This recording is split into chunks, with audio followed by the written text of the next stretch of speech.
It's my gut to get here. You're very rarely late.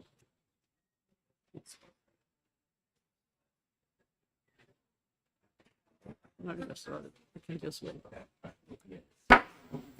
Good morning, everyone. It's 9:15, and this is the Senate Education Committee hearing. So before we start, you please rise and say the Pledge of Allegiance. Please join me. I pledge allegiance to the flag of the United States of America and to the republic for which it stands, one nation, under God, indivisible, with liberty and justice for all. Thank you. Our first bill is HB 354. Representative Ladd to introduce it.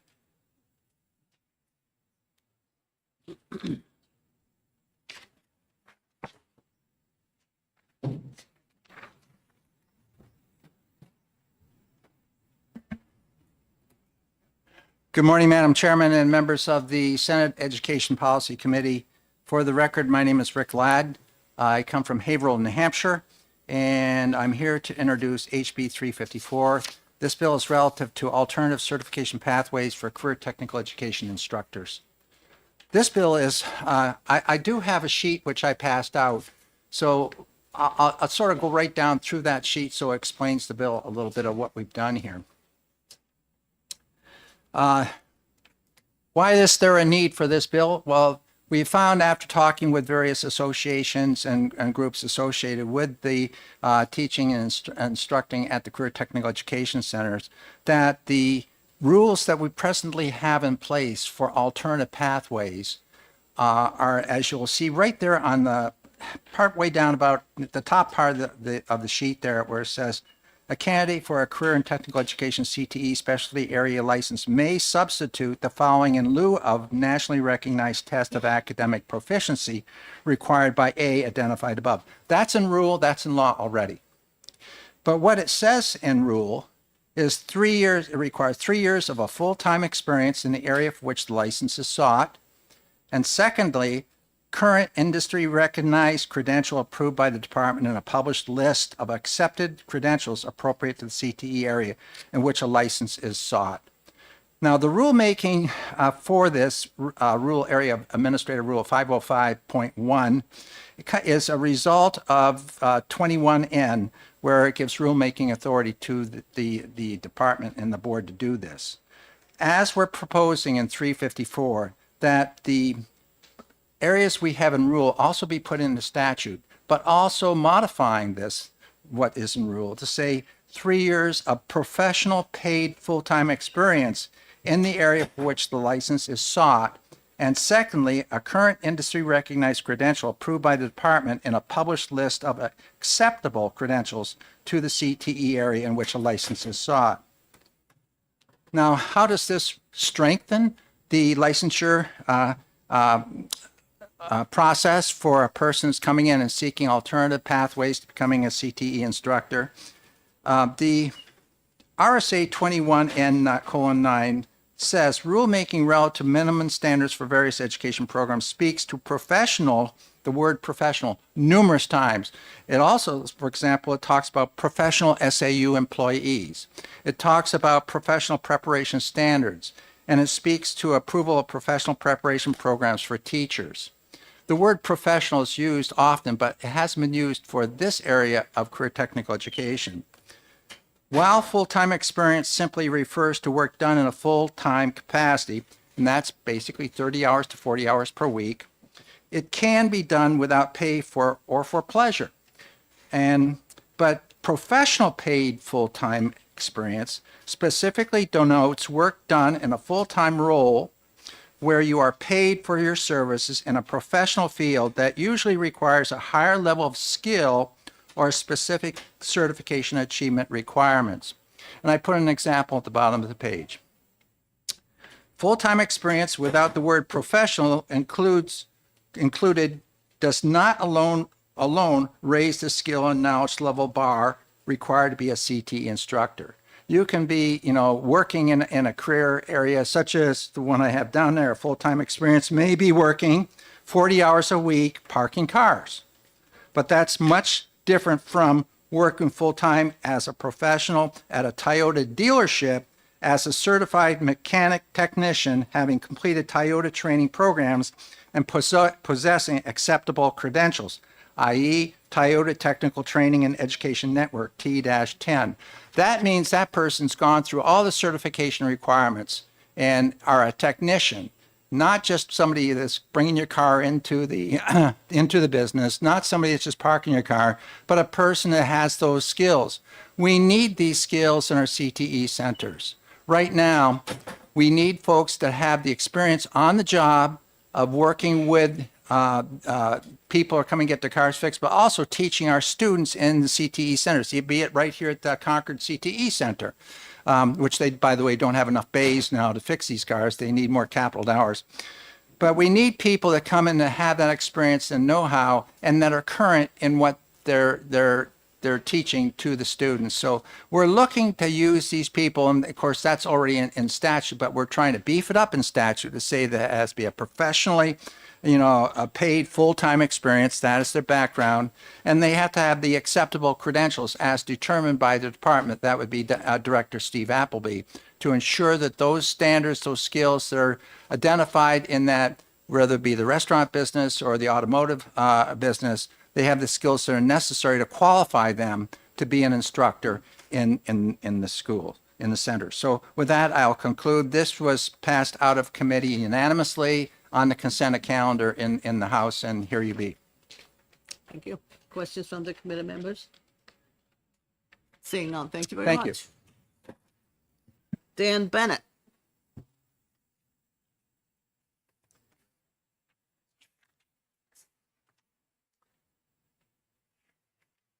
Morning. Good morning, members of the committee. My name is Dan Bennett, President of the New Hampshire Auto Dealers Association. As you know, NHADA is a trade association for the motor vehicle industry, about 500 businesses in all corners of the state. Cars, trucks, snowmobile, motorcycle, construction, farm equipment dealers, both independent and franchised.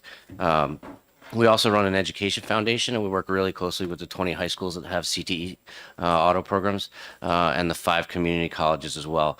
We run scholarship programs, and we offer to students up to $60,000 a year cumulatively to help them further their automotive education, afford community college, and enter the industry through a homegrown New Hampshire pipeline and workforce.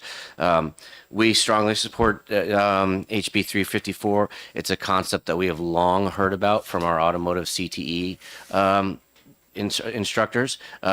And I would simply label it, it's a talent acquisition bill.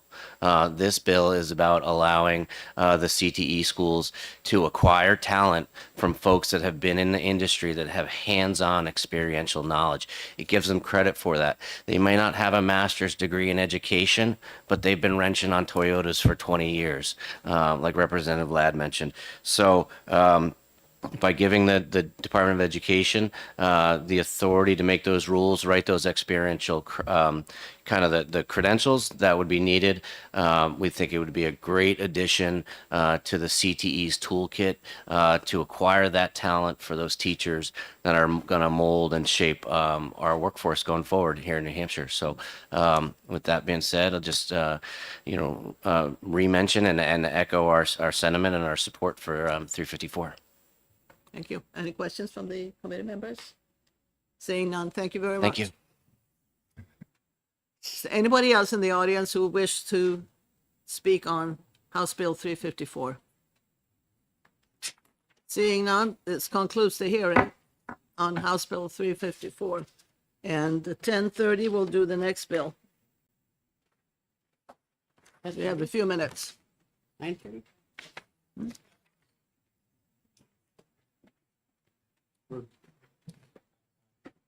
10 o'clock, I have to go to, You have to go somewhere. I have to go to, yeah, introduce a bit.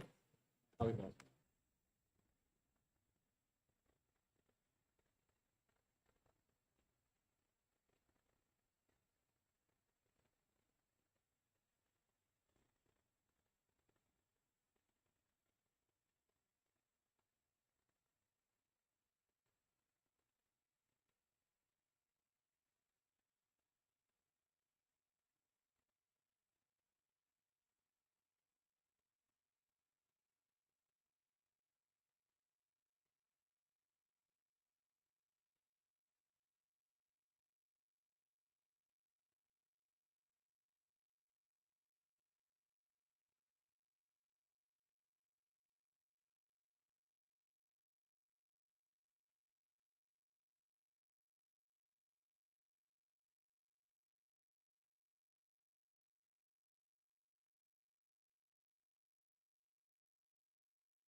From Lebanon, okay. 9:30 and we'll, Seacoast, Upper Valley. I'm your neighbor. it's 9:30 and we'll open up the hearing on House Bill 494. And the sponsor is Representative Vlad. Thank you very much, Madam Chair and members of the Senate Education Committee for the wonderful introduction. For the record, my name is Rick Ladd. I come from Haverhill, New Hampshire, about 30 miles north of Lebanon, Hanover area. And I'm here today to introduce HB 494. This bill is relative to the math learning communities and making an appropriation therefore. I'll jump first right to the appropriation because that was the major change which came before the Education Funding Committee. The bill came with a recommendation, you'll see in the bottom of the sheet that I handed out to you, for, as introduced, $200,000 FY26. And then we came forward with an introduction of $250,000 for FY27. That was amended into the bill initially, but now it's been put into HB2. But I want to really mention to you that due to the importance of this bill is dealing with the math learning communities, and it's been in effect for numerous years, RSA 194. And it came about years ago when I was working with Paul Leather and some others at DOE and at the community college system. Paul was Deputy Commissioner of Education at the time under Virginia Berry. There was a task force which we had looking at mathematics achievement in our state. This is going back over 10 years ago, and our achievement was not really where we wanted it. We were well below a bar that we wanted to set, and we did set. But we saw that we had too many students leaving our high schools and going on to the community college system and having to take remedial math at that time. And that was a very costly affair for so many students who took these remedial math courses and just ran out of money. We didn't have dual concurrent enrollment back then. And as a result, they spent this money but never really graduated with a 2-year degree or associate's degree from the community college system, because they were weak in this mathematics area. We saw immediately that we had to do something about that statewide. And this is one of the impacts of that study, but of other studies have since occurred. The Math Learning Communities Program is a program that was put in place for assisting high school students which came in and had a difficult time with their learning style versus teaching styles, had a difficult time in grasping the critical thinking skills associated with mathematics and thinking mathematics. And it was much of it was just rote memory, and it was really not taking them in towards the root of Algebra 1 and Algebra 2. And we saw a lot of failure in terms of students coming out with the skills they really needed to be a viable person in our workforce today. And when they did get to community college system, they had to take supportive classes. And since then, they don't call those classes remedial. They integrate them right into the areas and try to identify the weak areas and address the weak areas, not taking them an entire class of all this Algebra 1 that they necessarily had seen. We also had in place initially with this program a test called the Next Generation Accuplacer Test. That was administered by the community college system to determine if a student coming out of the 10th grade was ready for the upper levels of algebra. And we determined that there were many that weren't. The recommendations came from the classroom teacher, from the parents, from those working with that student in the school system. We are no longer using that instrument, but what we had at that time, we had 38 schools in the high schools in the state which were participating in the Math Learning Communities program. And this is a program which there was training provided by the community college system in New Hampshire, training folks on how to teach these two courses which we had back then, quantitative math and advanced math. And what happened is that we are seeing that there's more students that can participate in this class or this student class in this type of instruction. So through this new language which we have here, and you also see a side-by-side in the House Education Committee, we had 494 done on the left-hand side of the side-by-side, what's in place right now. On the right-hand side, you'll see in that column what's in place as a result of this statutory language. This statutory language now gives the administration and responsibilities of the Math Learning Communities program entirely to the community college system. And they have staff there now, which they're here today to speak with you about this, that how they're involved with the training and helping and instructing the teachers that are coming in to teach the types of math programs which are available within the Math Learning Communities program to make sure that, or to get them ready for Algebra 2, which is necessary for participating in mathematics and going to the associate degree level. If they are taking these courses through the Math Learning Communities College and they show proficiency in the concepts associated with Algebra 2, they are then considered for concurrent dual enrollment at the college level. The important thing that we have here is that the college now is providing the professional training for high school instructors. I participated in one at the Crapponi Center. It's on the back sheet of the first sheet that you were handed there. While the colleges have evolved their practices and approaches to supporting underprepared students, the gap from secondary post-secondary still exists. But with the integration of several math courses that are part of the New Hampshire Math Learning Communities program, students are receiving help that strengthens and expands their mathematical knowledge.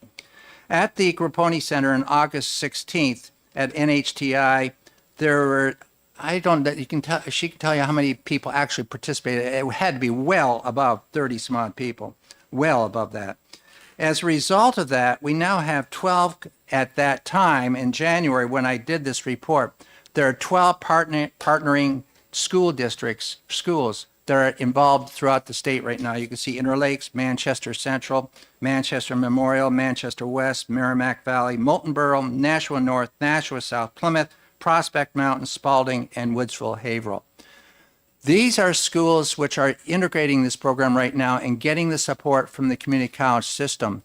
And with that, the instructors are getting the know-how, how to teach, how to think, and how to utilize these math skills. It's not just rote memory we're looking at. We're looking at this program in terms of really trying to help our students progress so that they are able to go on further in mathematics. Maybe just a learning style that this child possessed and a teaching style in the high school, or for that part, in the junior high school and lower grades. We see the big drop off in our math achievement scores, approximately 7th and 8th grade. There's a huge drop. It's just like, boom, down the achievement, and then they get the math, required math that they need at high school. And then, of course, the SAT is not the proper assessment to measure growth. This program right here does measure growth, where they are pre and where they are post throughout the program, so we can see how a student is moving forward with the math understandings. So with that, I'll conclude my presentation here. I know that Chris Conmey is here from the community college system. She is the director in charge of this program right now. It's a wonderful program. It came out of the House unanimously on the consent calendar. The only thing we did, for fear of where the revenues are, it was dropped $50,000 on the second year, 527. I would encourage the Senate, Madam Chair, to look at this program as a high priority. There are two high priorities that we had in education funding. The current dual enrollment program, funding that fully, and this program right here. Thank you very much. Thank you. Any questions from Senator Altshuler? Thank you, Madam Chair. Thank you Thank very you. much for that presentation. What it lacked in dance, it certainly made up for in I can do a in your jig if you want prose. me to, but All right, not all right. here. I join you sometime. So can you go into how the program works in its practicality? Is this bringing the program into the high school, or is it a remote, or is it go to the community college program? How is This is taught by high school teachers Okay. in the high school, and those high school teachers are working with Chris, and I think that's a wonderful question for her. She's seeing that program out. We're retooling, we're rebuilding this program to be more effective.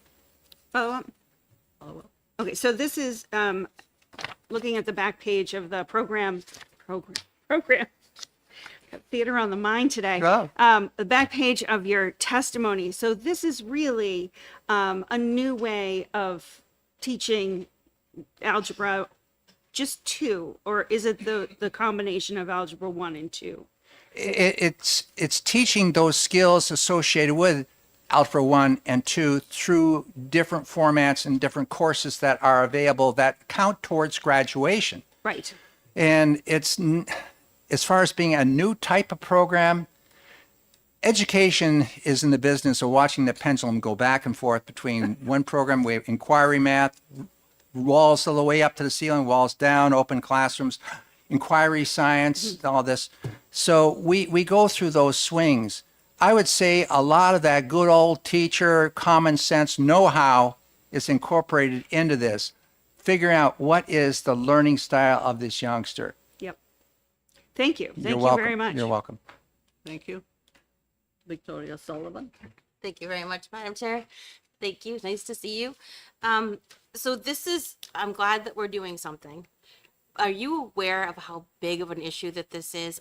Even in the private colleges are struggling. Even technical colleges are struggling with kids coming in and they can't do the math that they need for the STEM courses that they're taking. Are you aware of that? Senator Sullivan, welcome back to the Senate. You were on my House Education Committee. You know where we've been on this. This is a serious problem, not just in New Hampshire, but throughout our country. When I was speaking with the CEO of Upper Valley Press, it's a large company, does a lot of the press for Dartmouth College in the Haverhill area, and now they've moved out. But I was talking with the CEO, and he says, Rick, one of our big problems is it's hard to find somebody that wants to take a job here that has a 5th grade level of mathematics. And that's atrocious. And I then have since met with teachers, for example, down in Orford, in the Rivendell School District. That's a combination district of Fairleigh, Vermont, and Orford, and the high school is in Orford. I met with all the math teachers, and I asked, are you talking with each other? Is the grade school talking with the middle, and the middle with the high school, and the high school with the grade school? They were just starting to do that, and they've hired folks there to now do that. We're doing it in Haverhill too, where that math high school teacher, the one with the master's program, is the leader within that school system in terms of mathematics, working with all. And that's one of the reasons why you see Woodsville Haverhill on this list here. So I think we're on the route that we need to be going. It's just like in coaching. The high school basketball coach should be working with the middle school coach and with the grade school intramural program too. And in building that program, the directive though comes from the person that's the boss. The buck stops there. And so I see this with mathematics too. We've got to coordinate it all the way through. A kindergarten teacher is very, very important person in teaching mathematics and how to think and how to listen and how to, it's just like with computers. You got to think computer before you're going to be effective using it. Thank you. You're welcome. Thank you very much. You're welcome. Then we have Chris Convey.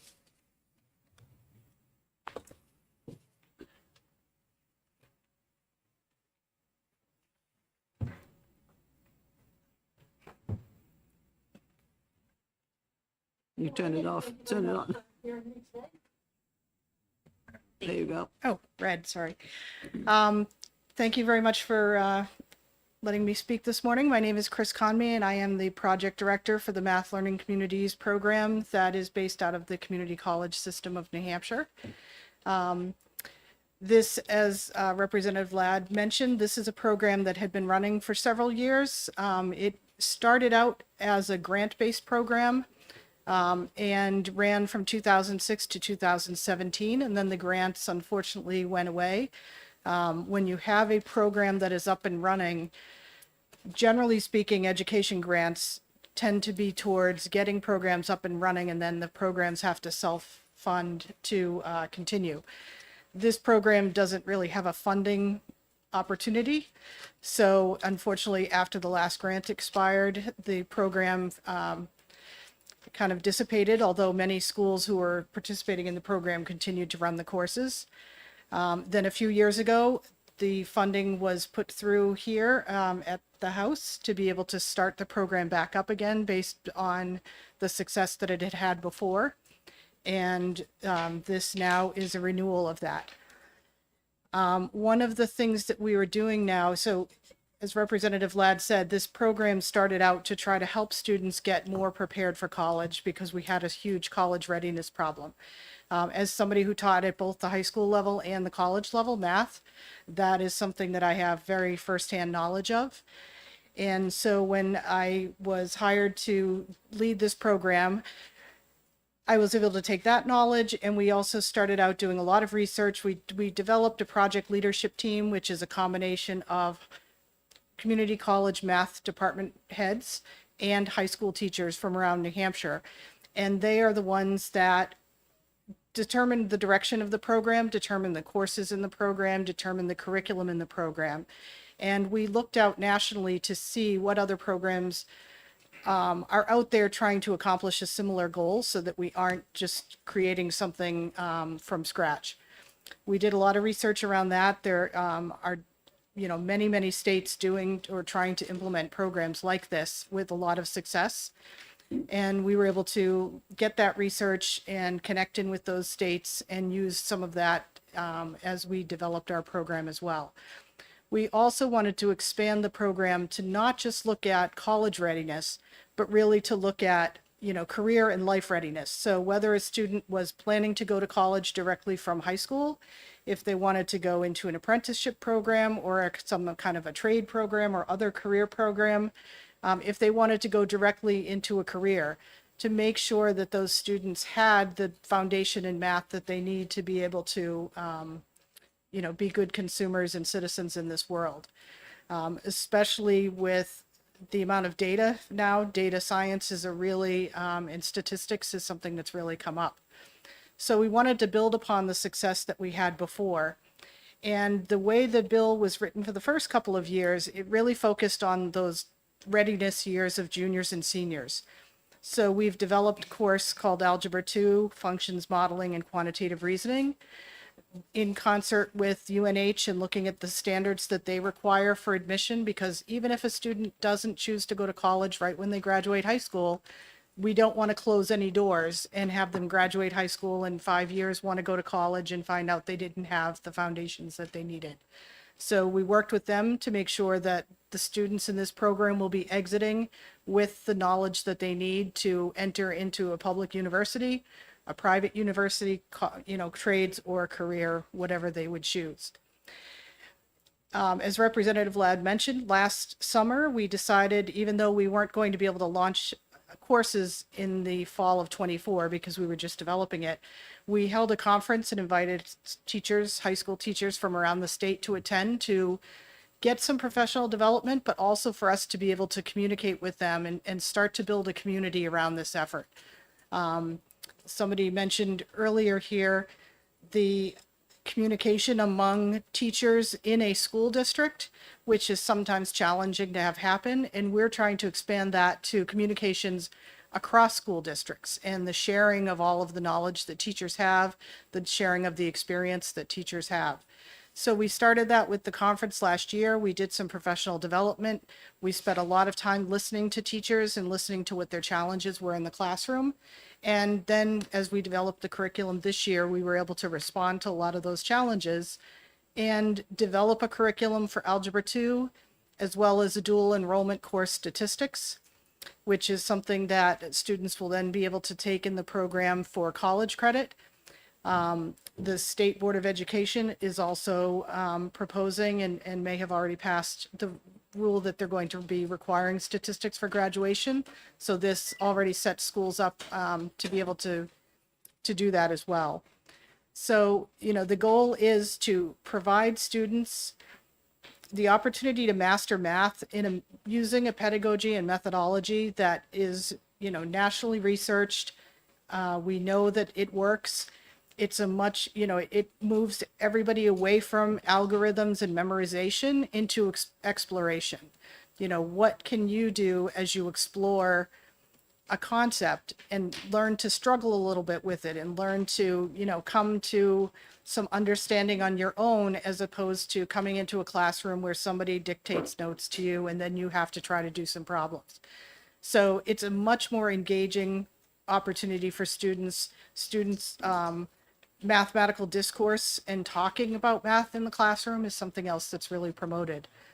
So as we looked into our next biennium and renewing the bill, one of the things we got as feedback from teachers, and we've introduced into this, is why are we starting this in Algebra 2? If a student is struggling in math, it's not Algebra 2 where they're starting to struggle.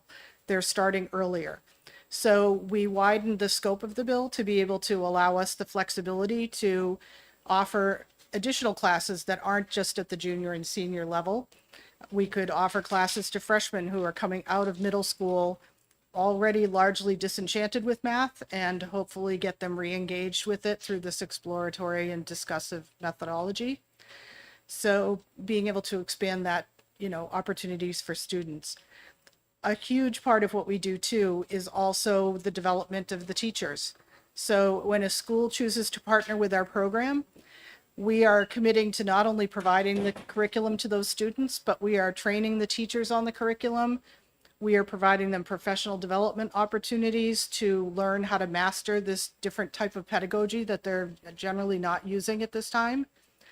We have a strong connection in building a community of these teachers. So every month we offer Zoom calls where teachers from districts across the state can get together to talk about the challenges that they're facing currently and get ideas from each other, because we know that just as we try to tell our students, asking questions and raising challenges that you're having is the best way to connect with somebody who maybe has had that experience and been able to resolve that.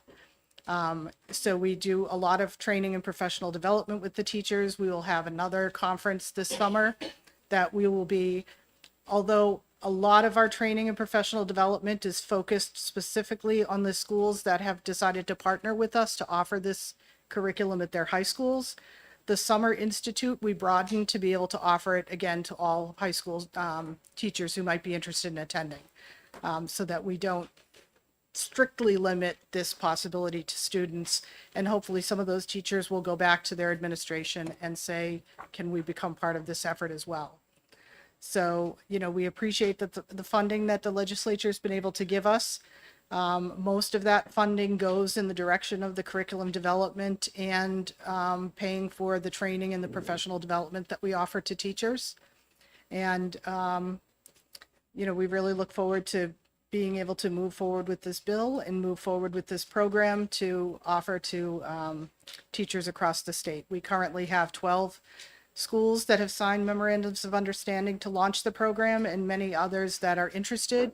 Some of them want to kind of wait and see the first year back how things go. But we have a lot of interest around the state related to this. Thank you. Questions from Senator Sullivan? Thank you, Madam Chair. Thank you for taking my question. And you might not have an exact answer for this, but how did we get here? Like, I know of a student that took AP courses here, went to a private college, a technical college, and she almost didn't pass Calculus 1 there. So, I mean, that's like the top of the class, right? She graduated top of the class. So how did we get here? So I'll speak just from some personal knowledge. I also have some research-based knowledge as well. I mean, a lot of it is the students today are very different than students in the past. I mean, I know, and you may recall when we were students, you would sit in your classroom, the teacher would talk to you about the topic and you would take notes, and then they would do an example, and then you would have to do an example and move on from there. There wasn't a lot of engagement in math classrooms, but I think, we were kind of raised a little differently to know, you need to sit there and just be quiet and pay attention. Things are a little bit different now. Students, there's so many different ways to engage in the world that, technology alone has brought opportunities beyond what we ever had when we were in school. And so students are used to now needing to be engaged in something in order to really be interested. We need to get beyond, I think a lot of times students have passed from class to class because they learn enough to be able to pass the tests that are being given in class, to be able to pass the course, but then the next year they don't retain a lot of that knowledge. And that's definitely evidenced. One of the big concerns that the teachers brought up in our conference last year is they said, well, You're saying this is the curriculum for Algebra 2. That's too much. We have to spend 3 months reteaching Algebra 1 before we can start the Algebra 2 course. So we can't add new content into the course. And what we've said is we're going to work with you and show you how you don't need to do that. All of that, the Algebra 1 content, they've seen in 8th grade, they've seen it in 9th grade, seen it again in geometry. It's in their mind. It's just not there in a way that they can access readily, but that doesn't mean we should assume that they've forgotten it and try again. So how can we engage that old knowledge, pulling it forward while starting with new knowledge at the same time? And that is the type of pedagogy that we're going to be doing and that we'll be training teachers on. And that's the kind of way that people learn. You know, if you think back to how you learned something, anything, it generally, you know, a lot of people won't say, I've learned this the best. I've been able to use this knowledge in my life the best because I sat in a class and a teacher talked to me about it and I just learned it from that. It's you generally, the learning that you master best is the learning that you tried something, it didn't work. Maybe you had a mentor to help you through a little bit, but you had to try and fail a few times to learn where your mistakes was and build that knowledge on your own, as opposed to just, you know, there's a saying, the sage on the stage is a way that teaching has always been, and that's not really the direction that mastery learning occurs. So I hope, does that help? Other questions? I did the one. Sorry. Another question? Yeah, thank you. Okay. Follow up. So what you just described with teaching it and then going back, it sounds a lot like Saxon math, which is what a lot of us grew up with. So we went from that to Common Core and looking it up. Common Core math was with the beginning of the end for math for people.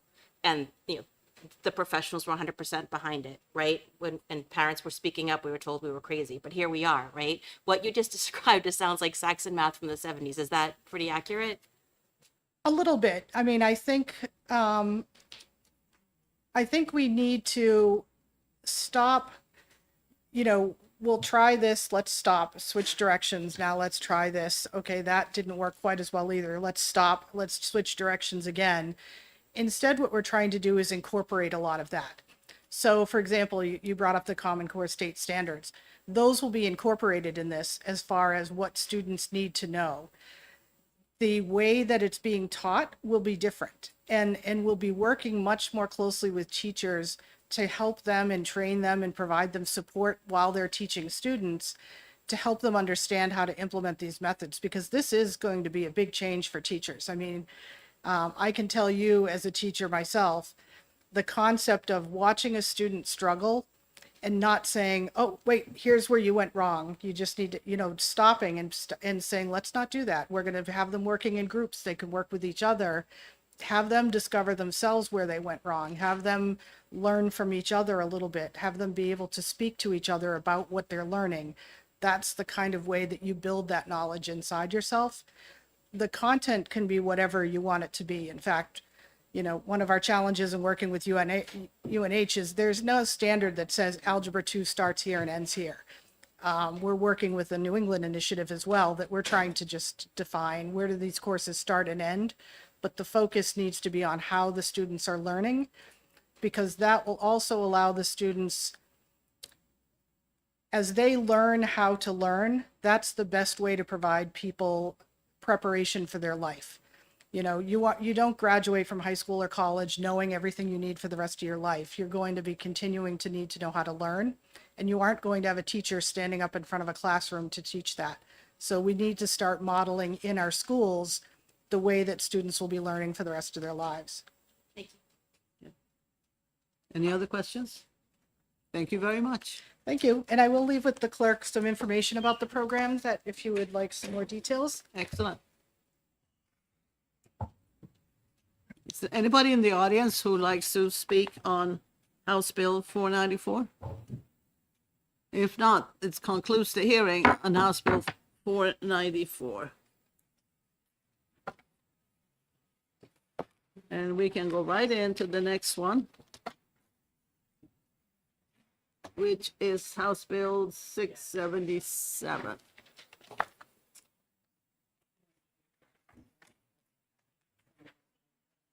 And is Representative Drago here?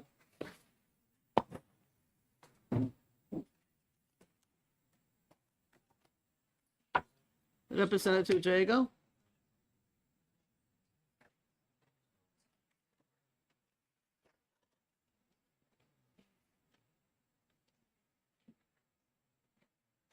I don't see any representative here to introduce the bill. Do you want me to do it? Senator Sullivan, will you please introduce 677?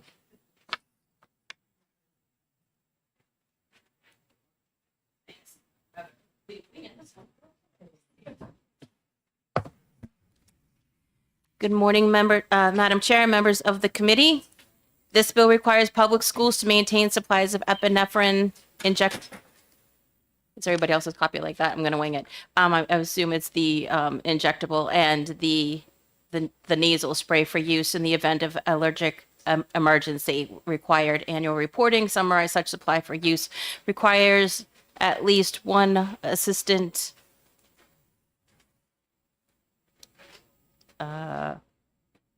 assistive, is that what it says?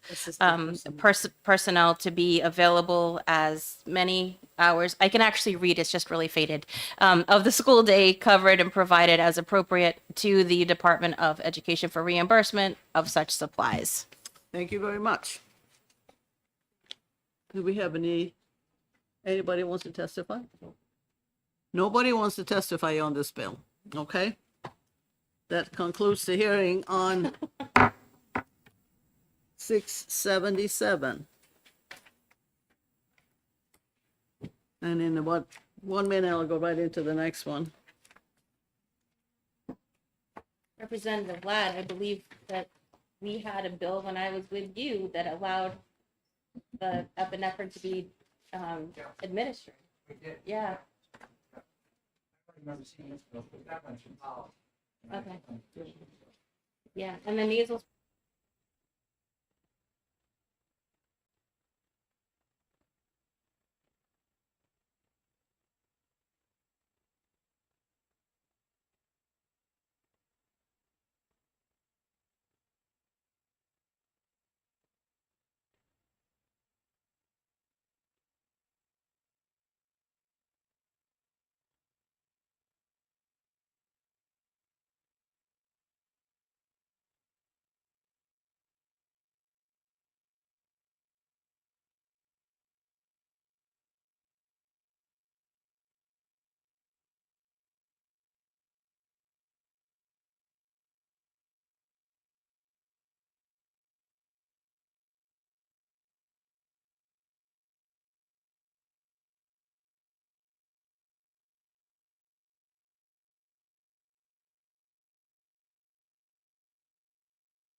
Can I go ahead? Oh.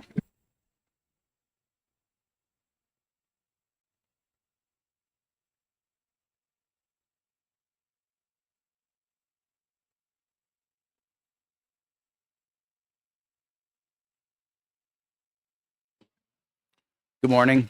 I'm Representative Mike Drago. I represent the town of Raymond. Sorry, I was outside in the hallway, but it sounds like everybody's in support of this bill. Basically, last year, we passed enabling legislation allowing schools to maintain their own supply of epinephrine. This bill just makes it so that they have to. This data that we do have speaks for itself.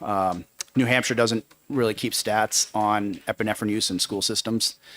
However, states that have already passed legislation like this, they have built-in data tracking. And the average is for every 100,000 pupils, anywhere between 9 and 22 students need to use epinephrine during the school year. So it's a decent amount of kids.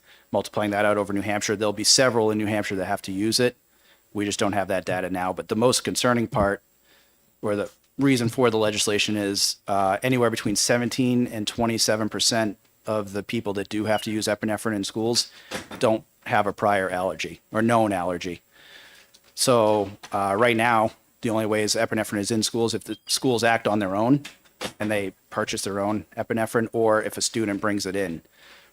But if the student's not bringing it in because they don't know there's an allergy and the school hasn't taken it upon themselves to purchase their own, those kids who might get stung by a bee at soccer practice or might eat something in the cafeteria that they didn't know they were allergic to, there's no life-saving measure in place for them. So this bill addresses that. I was very conscientious about not trying to cost the state. First off, don't putting an unfunded mandate on towns. So I wanted the state to cover costs, but we don't even have to. There's 2 programs already available that give epinephrine for free to schools. One does the EpiPens. They come in a 2-pack, so you can either get two adult doses, 2 junior doses, or a mix and match. If you have the unfortunate incident of having to use one in your school system, they also replace it for free. And recently, the FDA approved the nasal spray. It's called Neffy.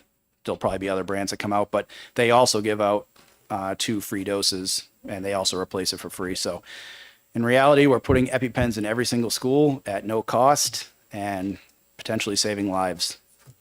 And it's just a good common sense piece of legislation that so far has had unanimous support in every committee it's been through. With that, I'll take any questions. Thank you, Madam Chair. Thank you for taking my question.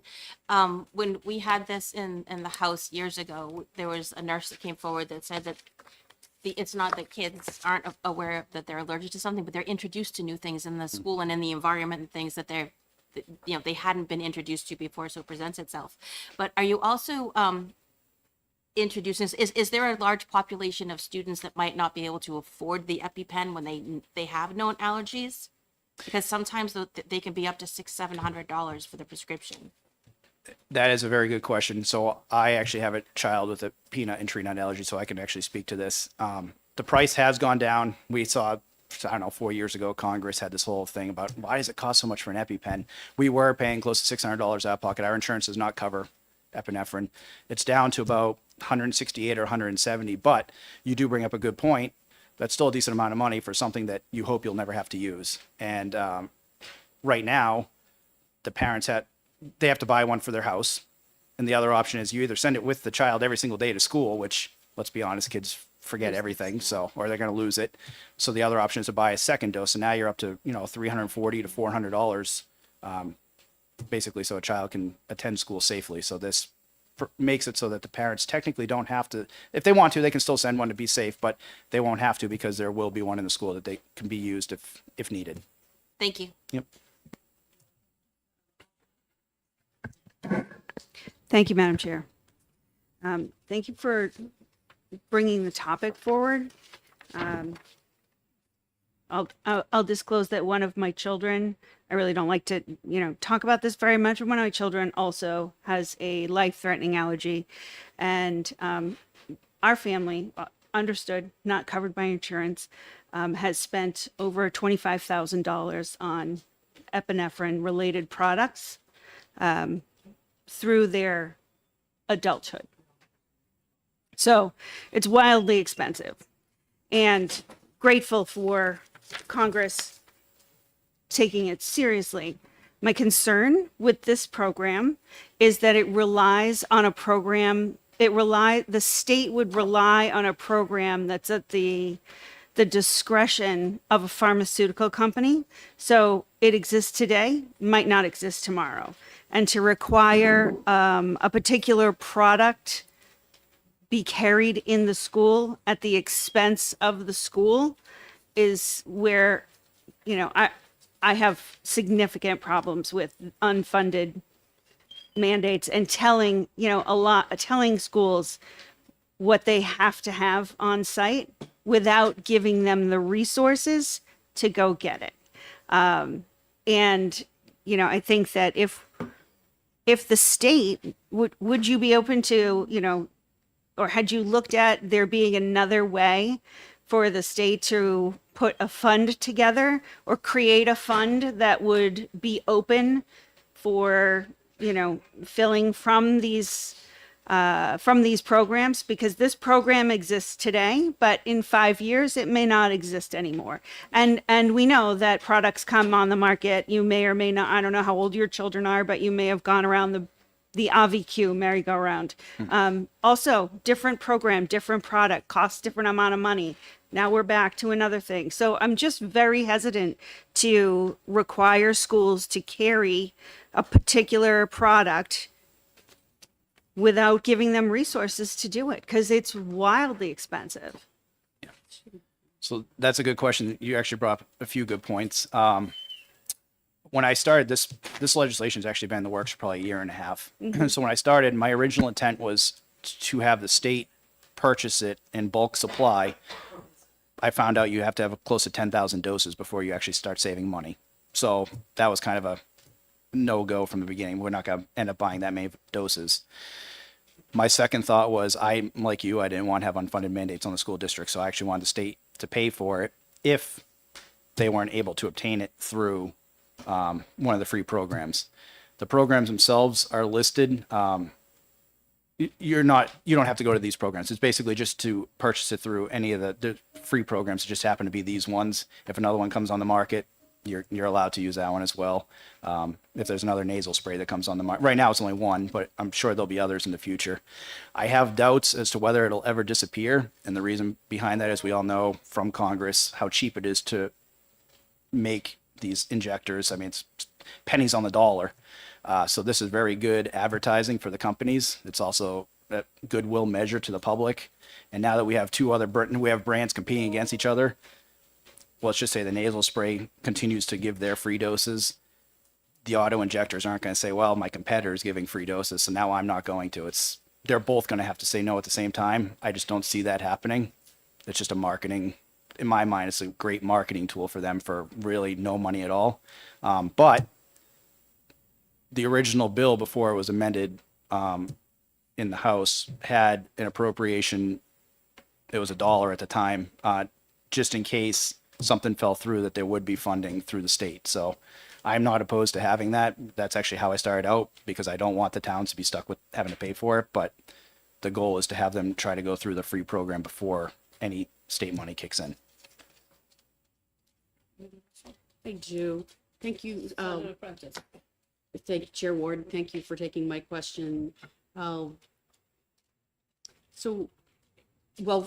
first question is about lines 19 through really 21 about the assistive persons. So this is what I'm imagining, is that the school nurse is going to, working with the principal, is going to say, who are the teachers or coaches or personnel who may most likely be available that we can prepare to do this. That's what I think this is. So is that is that a fair representation?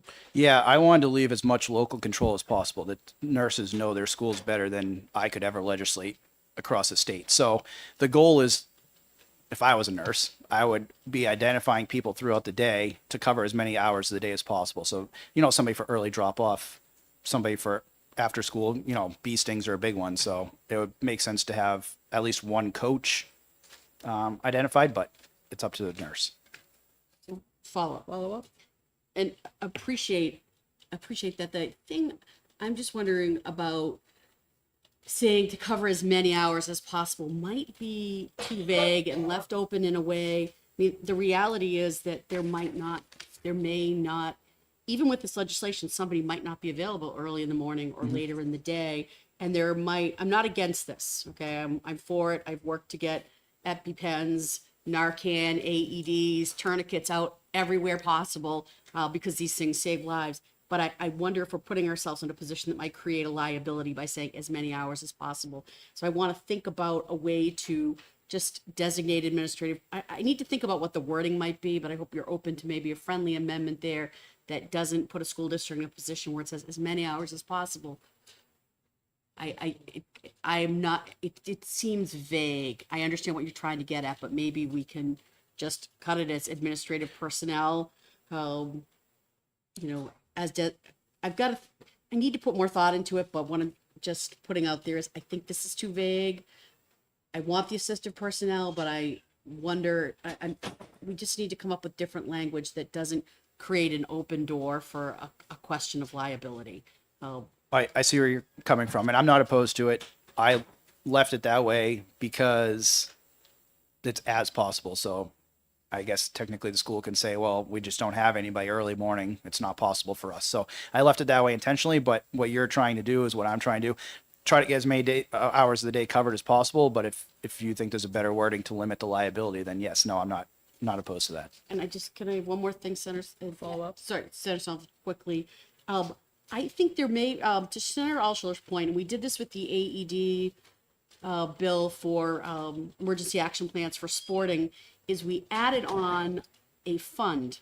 Follow me with this. We added on a fund that allowed for gifts, grants and gifts, so that the state had a fallback position if there was, an appropriation fell through, if there was no more money available to support these programs, because there have been initiatives in the past that have involved things like the AEDs where gifts have been given to the state to put them in all public schools. So putting that kind of language in gives you a fallback, allows for maybe building of a more sustainable program. But there are folks in these communities like ambulance service providers and hospitals that could be looped into this, that say maybe want to rotate a supply or give a gift as part of, say, a community benefit, and would be able to do that through a fund potentially. So that's why I think Senator Alschuler brought that up, because we did this with another bill to create a safety net. It's dedicated, non-lapsing. We've done it before. I think you should consider it. And if you're open to it, I'd be willing to work on it. And I'm going to get done right now in saying what I have to say. Thank you. Thank you. Okay. Senator Sullivan. Thank you very much.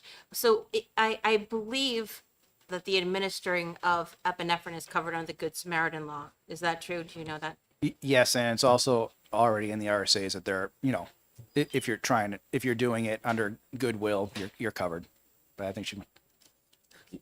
So, Not to create a debate, Senator Sullivan, just I yield to your expertise. yeah, I know. What we want to check on is a Good Samaritan when it's part of your job description. So that's where, if it becomes part of a job description, is where there may not be coverage. So like so I want to, let's look at that, make Okay. sure. You bring up an excellent point, but I think that the nuance, not even the nuance, but where the threshold is when it becomes part of a job description. Okay. But thank you for bringing it up. okay. Thank you very much. And that's okay. And there are no speakers?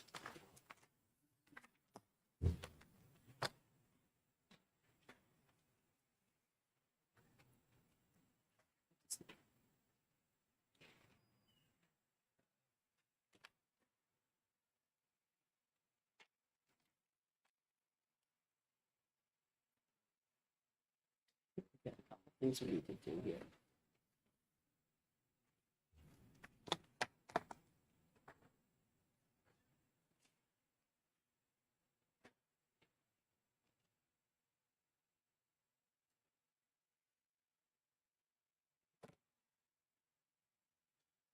For the next.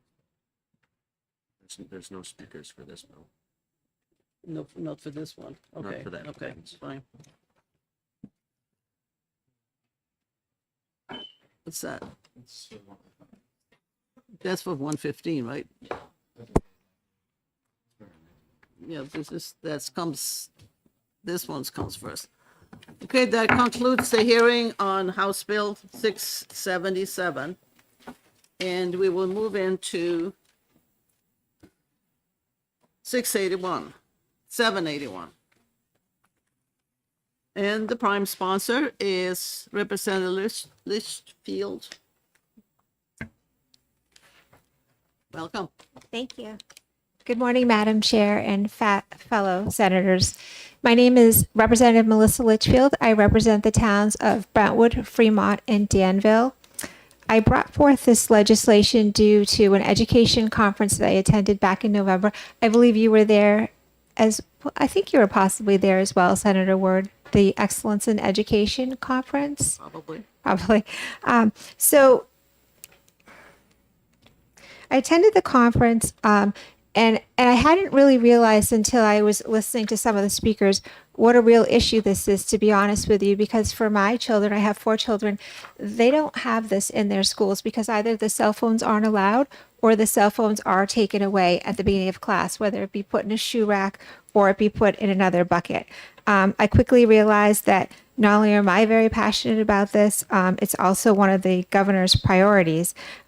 We are seeing higher issues with depression, low self-esteem, low self-image, with the children having access to their cell phones 24/7. Understand that 24/7 is a discussion for another time, but at least maybe we can do something bell to bell.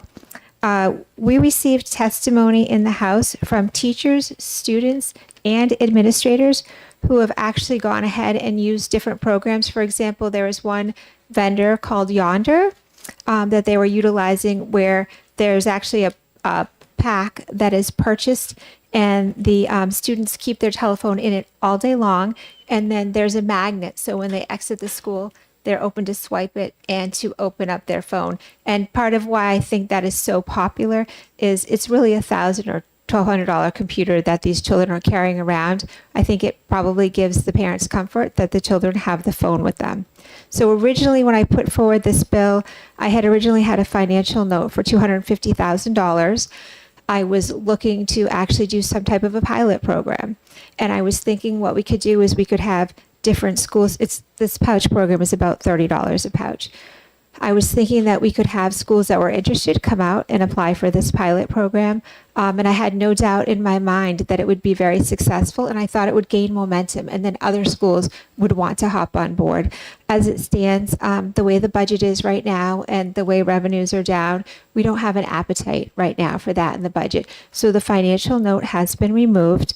But I do want to say that with this particular bill, what we did do within our committee, knowing our confines, we went ahead and the House Education Policy Administration Committee, we went ahead and we already set up a work study committee. We had the work study committee, we met on a bipartisan basis. We came up with an amendment that is before you. We also had feedback from other interested parties, such as the New Hampshire School Board Association. They had attended as well. And what we compromised on was just simply, okay, this is new to everybody. We understand that there may be some pushback, some anxiety with it. Why don't we just limit, at least during the class periods? So we're not saying bell to bell.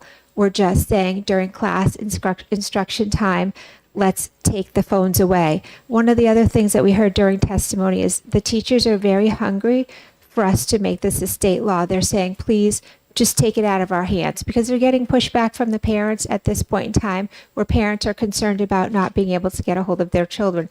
Unfortunately, what's happening in this day and age is, and I've done it myself, what do you want for dinner? Do you know what I'm saying? And the kid picks up their phone, and it takes you how long to get back to what you're doing.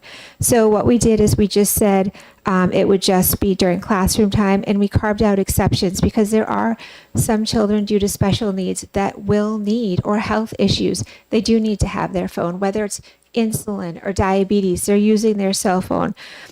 So we've carved that out. Also, another couple of things that I just want to throw out there, silly things, but one of the other problems that the teachers are having with the students is now, in this day and age of cell phone replacements, it happens so quickly and so easily, right? They get outdated, we get new ones.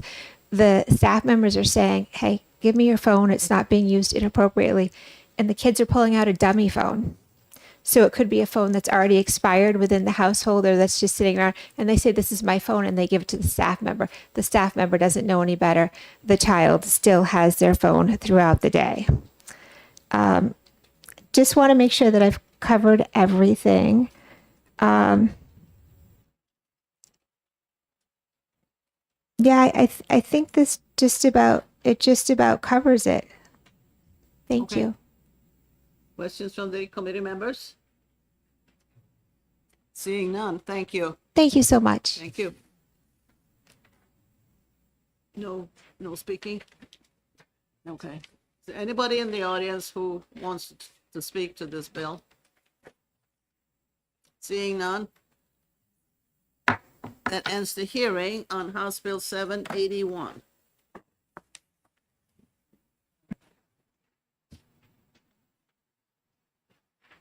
And we will move right into House Bill 115. And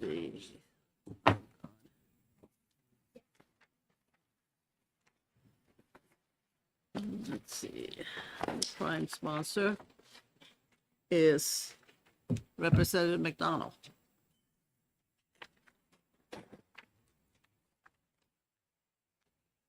Good morning, honorable senators.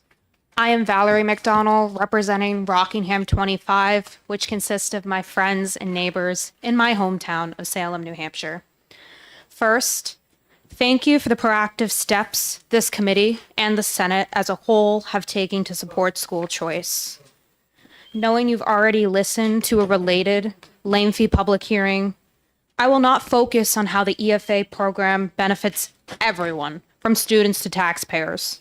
Your affirmative vote on Senate Bill 295 shows that you already know. As a co-sponsor of Senate Bill 295, I greatly appreciate that, especially the work of Vice Chair Sullivan. Thank you.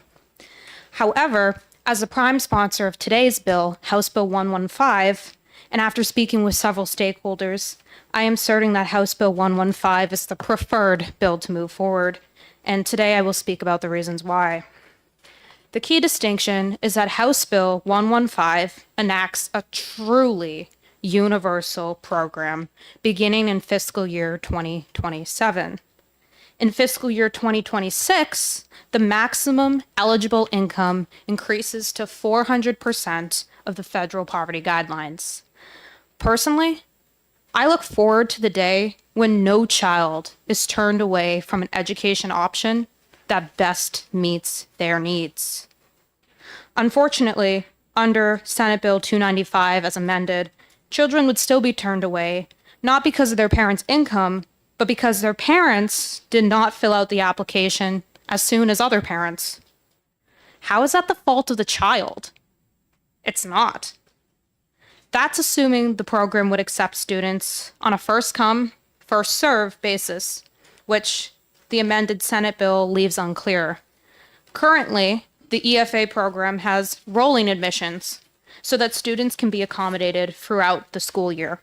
However, Senate Bill 295 would likely force students to suffer for the remainder of the school year before being granted an EFA for the next school year. How is this fair to the child? It's not. In my written testimony, I've included a side-by-side comparison of both bills for your reference, and for these reasons, I humbly ask for your support of House Bill 115 FN. Thank you. Thank you. Questions by the committee members? Seeing none, thank you very much. Go for it. Oh, well, you know, you're gonna go Sorry, we first? were just trying Yes. to get our hands up against Okay, each other. okay. Yes. Senator Altshuler. I didn't want to step on toes. So thank you, Madam Chair. Thank you, Representative McDonald. So I'm looking at the fiscal note, and we know, I mean, I am going to assume that you're aware of the lawsuits that are pending right now, and that there is currently a judgment that I'm looking at the end of the first page of the fiscal note, where the approximation of our eligibility is 4,419, and we know from the first lawsuit that that number is inadequate, and we're in an appeals process right now. So the fiscal note on this is it seems like it's wildly underfunded, and that this going to universal will cost an extraordinary amount of money. So my question to you is, when you just testified that it's a I think you said popular program. Did you say pop? Was that the word? That's not the word I used, but So I do sorry. agree My that it's apologies. popular. My apologies. I don't want to put words in your mouth at all, but there was a praise for the program. Correct. Okay. So with the program being a very, very small group of students in the state who use it, and with estimations of actually being in the hundreds of millions of dollars, how do we justify this very small group of students costing the state hundreds of millions of dollars, which takes that money away from the brick and mortar neighborhood schools. How do you justify that, where 95% of the students actually go? Right. There was a lot to unpack in that question. Beginning with the lawsuits, I believe you're referring to the Rand decision and the Claremont decision. Those decisions are about school funding as a whole, not particularly to the EFA program. Regarding the fiscal note was written prior to the amendment to 115, so this is looking at universal in fiscal year 2026.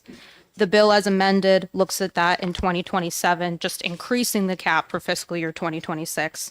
But using the figure you had cited, $4,419, that's assuming because these would be higher income families, so it would be a lower percent that they would be eligible for. Yeah, right. And regarding the number of students in public schools, I agree with the New Hampshire Constitution, as I know we all do. We need to cherish education and cherish the students that are in those public schools as well. A number of EFA participants remain in public schools, whether it be a different public school than they were assigned by their zip code or whether it be a public charter school. So I agree that we definitely need to care for all of our students, but not all of our students fit the mold of that public school system. Perhaps a lot of these students have different special needs, special abilities, and so the EFA program is tailored to those students that you're right. They might be the minority, but they shouldn't fall for the cracks, and that's why I support this program. I hope that answers the question. May I follow up, Madam Chair? Okay, one follow-up. So I'd like to follow up on, you just made mention of special needs. Just want to clarify that you're aware that when a student who has special education needs enters into an EFA program, they relinquish all of their rights to the IDEA. Yes, I understand that the parent signs a waiver of those rights, and any good parent would not sign away rights unless they knew what they were absolutely doing, and there is counseling beforehand to make sure that that happens. And I would imagine if a parent is doing that, they realize the needs of their child are better met in this different setting. I know a number of our public charter schools, for example, are tailored to special education. So this is just another option for parents, and it's their choice if they choose to sign a waiver of their rights. That's simply the parent's choice, and this program recognizes that. Senator Prentice? Thanks. This is what happens when you're short and have T-Rex arms. Thank you for taking my my question. And I don't know if it's so much a question statement, but so the way I understand this, there are, after June 2026, there's no more threshold for income, but this is truly universal, meaning that there are no checks and balances on this program. I would agree with the first sentence. This would be truly universal. With the checks and balances, I disagree. There would be checks and balances in the sense that the program is fully accountable. There's an application known as Class Wallet that verifies every transaction a family makes before they make it, only from approved vendors and for approved items. And first of all, I don't believe it has been stated that the grant for an EFA is not given to a family all at once. It's divided throughout the year. So a family never has, the 4,419 or whatever figure it would be, depending on their income, all at once. It's broken up into periods of the year. So there's increased accountability. It's not like it all just disappears. And any excess revenue is remitted back to the scholarship fund for reapplication if their family does not use all of the funds. That has happened a few times as well. You have a follow-up? Yeah, just a quick follow-up. One follow-up. Thank you, Senator Ward, and thank you, Representative Ford. So as a follow-up on that, do you know how many of the current group of students that are in this program have not spent their full class wallet? I do not know the number off the top of my head. Perhaps other people who testify can check to that. I know it's administered by the Children's Scholarship Fund, which is fully audited, and their audit's available on their website for anyone to look at. Senator Sullivan? Thank you, Madam Chair. Thank you for taking my question. We will disagree about which is the better bill, but I hope that they both get passed so that we can duke it out in a friendly way in committee of conference.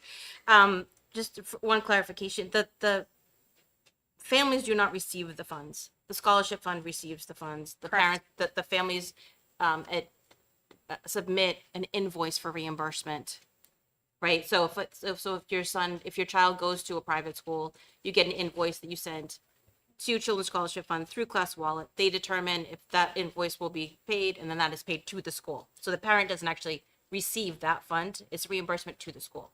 So I just wanted to clarify that. But as far as the financials on this, the Josiah Bartlett Center did a deep dive into the financials on this. So it comes down to 20 million for the first 2 years. Are you aware of that? Yes, and thank you for the clarification. I really commend the Bartlett Center for the work they've done, and they've looked at the differences in the take-up rates. I know a number of outside organizations have assumed there'd be 100% take-up rate when we have no reason to believe that. Thank you as well for the clarification that I may have misspoke. The money does not go directly to the family. Everything's monitored through the scholarship fund, and that's what really sets the EFA program apart from a number of voucher programs you might see in other states. And I can't underscore enough that this is not a voucher program. So thank you again, Senator Sullivan, for your assistance. Thank you. We have a lot of people wanting to speak, so we'll give Senator Altshuler one more question and Senator Prentice Just one one more more. question. Thank you, Senator. Senator Altshuler. Thank you, Madam Chair. So I think there might be a little bit of confusion about your understanding of the EFA program. Are you aware, contrary to what you just stated, that when a family does not use their EFA money, it does not go back into the EFA program. They keep it. It rolls over quarter to quarter, year to year, and they can bank that money. Are you aware that that is actually how the program runs? I believe there may be some confusion. That is not my understanding of the program. If I'm incorrect, then I'd love to tell me that after, but I do not believe I'm incorrect. I can tell you now, that's how the program works. Like, that's how it is in law. All right. Well, thank you anyway. Senator Prentice? But thank you, Chair Ward, and once again, thank you for taking my question. So, at the risk of providing a very brief history lesson, very brief, the first year that I was here, we passed the very first EFA program, and it was focused on lower income families without any eligibility verification, but the purpose was to help lower income families access other educational opportunities when a public school situation did not fit for them. So the way this universal program, as I see it, is written, is a family of any means, including those who could afford to move their children or a private education, would be able to take advantage of this. So why are we now opening this to everyone when we started with protecting lower income families? Whether I agreed with it or not, that's where we were. But now, essentially, if I'm reading this correctly, you could be of means. You could be, a family that, has a combined income of $500,000, $600,000 a year, and you could still access this.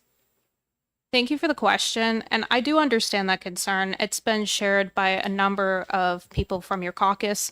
However, we really do not expect there to be a take-up rate that high to include, because people of that income, they already have the means for choice. What we're looking at is the middle income families that do not have those means or are not included by the program.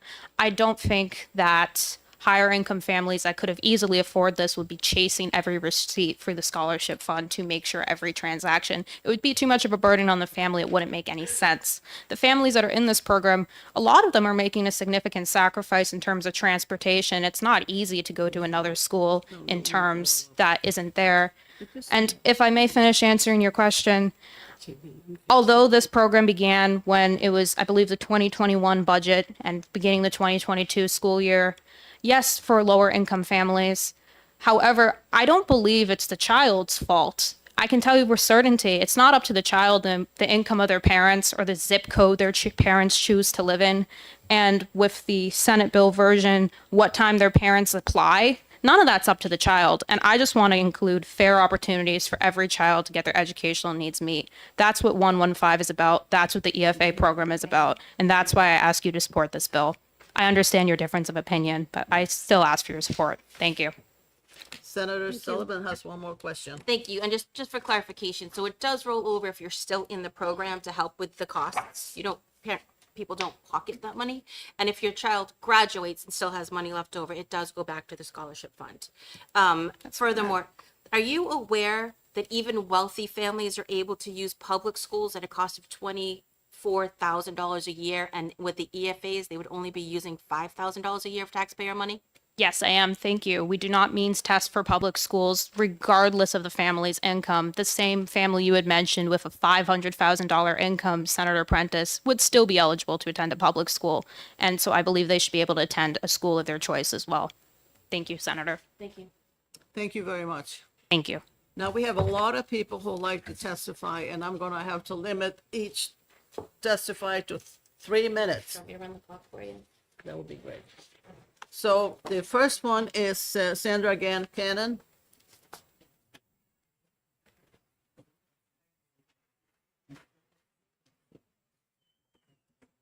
So if you have things written down, give us a summary, or just say, don't need to speak, I have a written down testimony, and we can get copies. No, Okay. Thank you. Thank you for allowing me to speak. I'm a little concerned with the 3-minute limitation. I strongly oppose Bill 115, which removes the cap on income eligibility requirements for education freedom accounts. Many people oppose this bill because it helps the wealthy who can already afford private schools for their children. I agree with this. However, there are many other reasons this bill should not become law. The Children's Scholarship Fund is contracted to administer the EFA program. This organization does not have to comply with right to know laws and has refused to do so. So as a taxpayer, I have no idea how my money is being spent or what it is being spent on. My next statement has to do with the EFAs are being used for religious schools, and RSA 19440 and enacted in 2021 prohibits public schools from teaching one person creed or religion. It is inherently superior. I know this is being challenged in court because it's vague, but should be a separation. There has been a separation of church and state. Charter schools were not allowed to be religious schools. Now we are letting taxpayer dollars go to a religious education, which is against my freedom of how my taxpayer dollars are spent. So even though the EFA statute claims it fosters freedom, how can it be based on freedom since it finances religious education? So it compels taxpayers to subsidize religious teaching, with which they disagree, and restricts their freedom. Let's move on. In a public school, there's 2 requirements for someone to be considered a special education needs student or to have an IEP. One is they need a diagnosis, and 2, they go through immense testing to determine if that diagnosis affects their education. Okay? For the EFA standards, all they need is a diagnosis. They don't need to go through any testing to see how it affects them. Public schools have what's called a 504, which now goes, and these kids that may have ADHD or some other diagnosis now get a 504, and that 504 could be sitting in the front of the classroom, getting frequent check-ins during school, and other things that occur. They do not get an IEP, which means they do not get that extra money. You have 25 seconds left. Okay.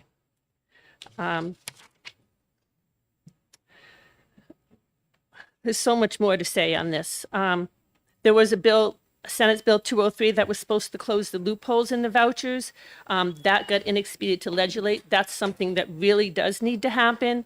And lastly, the state budget over the past few years has been good to wealthy by eliminating interest and dividends, and has been good to businesses with cuts to business profits and enterprise tax. The state has done nothing for the homeowner when it comes to property taxes.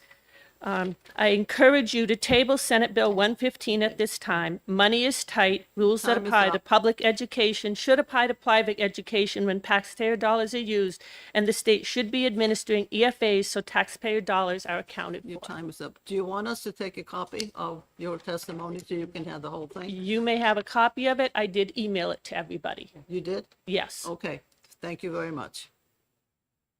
Just one question. Thank you, Madam Chair. Thank you. I just wanted to ask you, you said that the financials weren't available. Are you aware that on the website for the Children's Scholarship Fund, they have a whole page of financials, including their 990 return to the IRS? Yes, I have been told that that's out there, but I have also been told and have read on numerous occasions that they have refused to comply with the right to know laws. Any others? Thank you very much. Terry Ellen Carter? Terry Ellen Carter. Good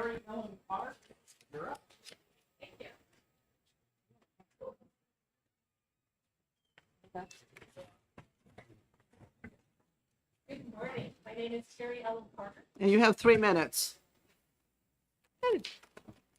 Starting when? All right.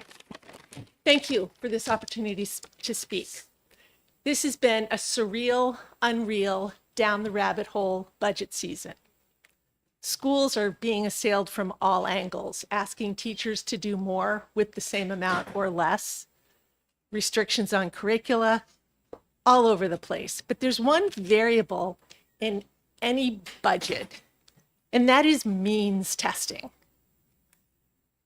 The point was made shortly before that there was no means testing, and the euphemistically named EFA program was focused on lower income families. So that's means testing. Currently, access to the New Hampshire school lunch program requires rigorous analysis of the income of an economic unit comprised of related or unrelated family members. There's way more to that, of course, but the upshot of it is so that families who need help and only families that need help get the help. So that's school lunch, and that's means testing. On the other hand, House Bill 115 FN will provide a free handout of thousands of dollars to any parent with a school-age child. This means that these children can go to private schools, religious schools, maybe no school at all. And I'll just say homeschool is an interesting concept, isn't it? So HB 115 takes away any income restrictions for the vouchers. Oh, excuse me, the EFA grants, not vouchers. These monies are processed through an NGO with very little accountability, and then the money ultimately gets paid to who? We don't know because there's no accountability. If enacted, all the wealthy immigrants who came to New Hampshire from out of state so they could avoid paying income tax, so that they will not even have to pay interest and dividends tax anymore, all these wealthy people can take a cash handout with no means testing. School lunch costs $2.75 a day. That's $475 a year. There is rigorous means testing in place to make sure that that $475 isn't given away to somebody who doesn't need it. But there is zero means testing. It's an unrestricted cash handout of over $4,000 a year. Thank you. But that's really it. It's an unrestricted handout, $4,000 a year, no means tested, compared to $2.75, peanut butter jelly sandwich, means tested. Thank you. Any questions from the committee members? Seeing none. You Thank represent family members of mine. Thank you very much. Nancy Brennan? Nancy Brennan?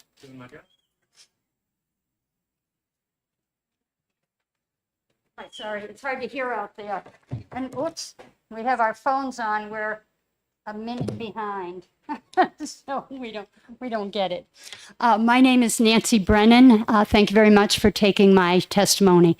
I live in Ware, and although I usually prepare testimony with all kinds of footnotes and those kinds of things, today I'm just going to talk to you from the heart as a small town public school educator And what I've seen happen in my town overall, a bill like this is another way that my town is being hurt.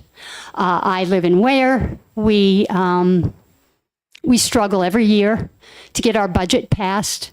A lot of the income and dividends, those have all been pulled back, so that's less money for my town.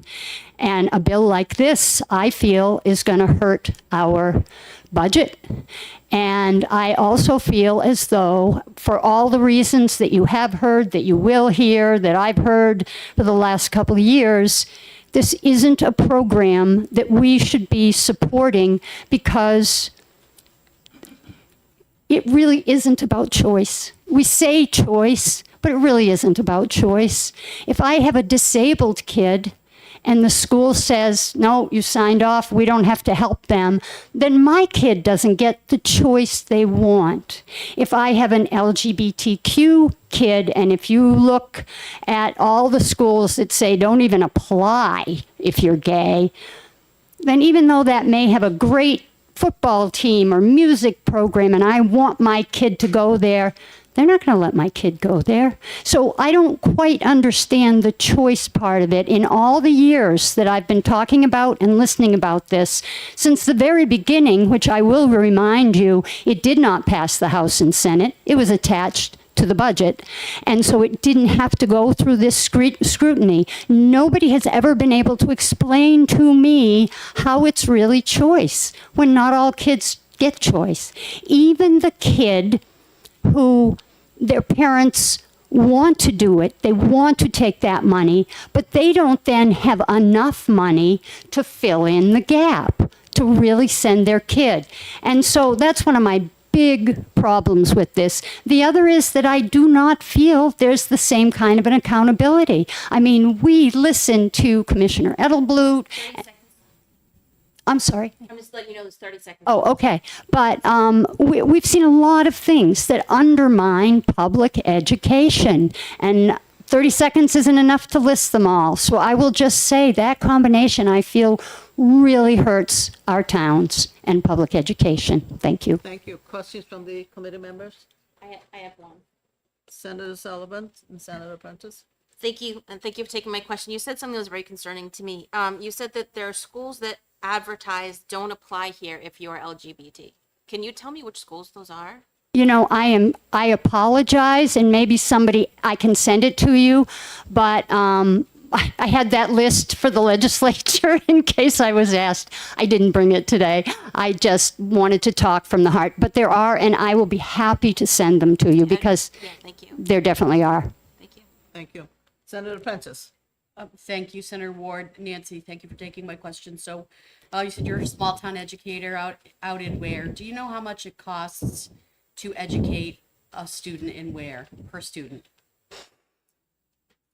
Again, I didn't bring that, but I know it's, 20-something thousand. Follow up. So we're talking about a $4,000 scholarship, but there's still, we move that aside and say there's still an amount that's somewhere between, let's say, $15,000 and $20,000 that it costs the school district. When that child leaves and multiple children leave to go someplace else, what happens to those costs?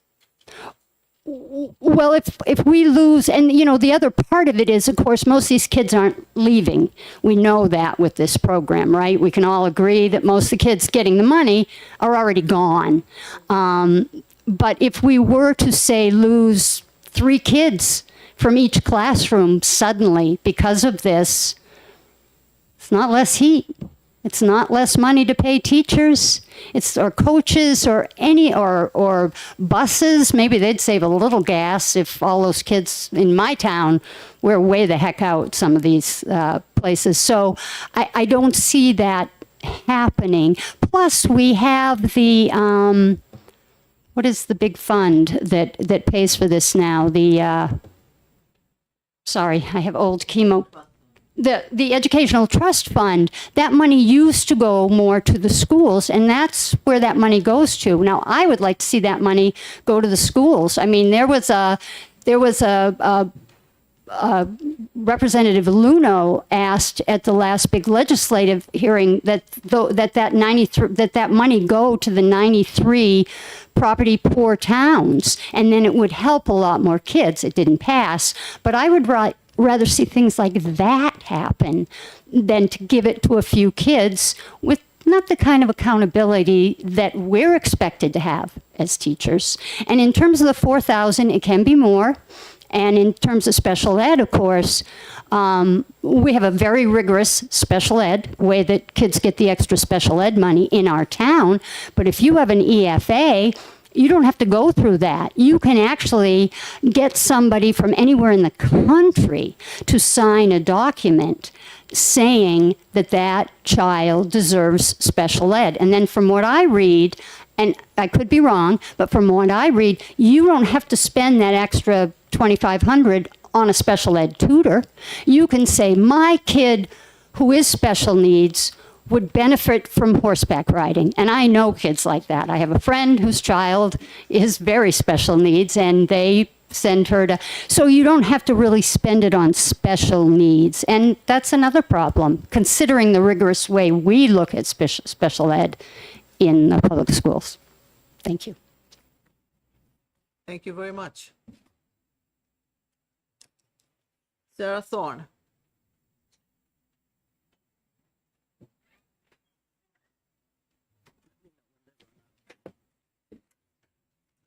Welcome. Good morning. 3 minutes. And if you have things written down, let us have it so you can summarize your testimony. Thank you. I'll be Thank you. brief. My name is Sarah Thorne, and I live in Holderness. I am very proud to be a retired public school teacher. I taught high school science for many years. I'm here to urge you very urgently to oppose this bill. Our public schools have been put upon and taxed and debilitated by the downshifting of so much need from the state budget to the local budget. And I'm very concerned that this so-called education freedom account system is not free. It is certainly not fair. In my teaching career and my 35 years going to town and school meetings, this kind of burden that's undefined in fiscal impact is tearing our communities apart. And I hope that you will not be the legislature that will allow so-called universal eligibility to take effect. We have no idea where this is leading us. I think that the current 350% wealth limit is high enough already. Let's stop. Let's assess very carefully. For all the reasons that people before me have stated, this is a really bad idea. But I want to add one more thing. I raised 2 children here. They are now around 30, looking at where to settle after getting their educations. They have to ask themselves, is New Hampshire a place where I want to invest myself and raise my family? A bill like this is making them pause. They do not see this as the kind of community and future that they want for their families. And they may go somewhere else. New Hampshire needs to invest in its schools, invest in fair funding, and invest in our economic future. Your time is Thank up. you. Thank you. Wait a minute. There may be some questions from committee members. Seeing none, thank you. Thank you. Janet Ward. Janet Ward.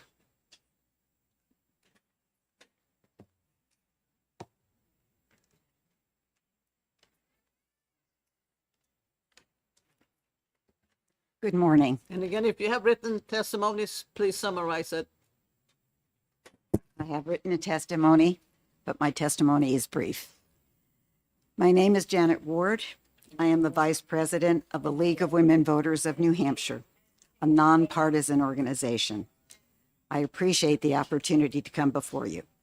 In 2017, the newly appointed Commissioner of Education, Frank Edelblut, was invited to address the annual meeting of New Hampshire's League of Women Voters.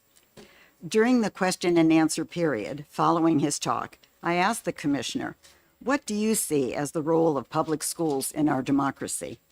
Commissioner Edelblut said many things, but he did not answer that question.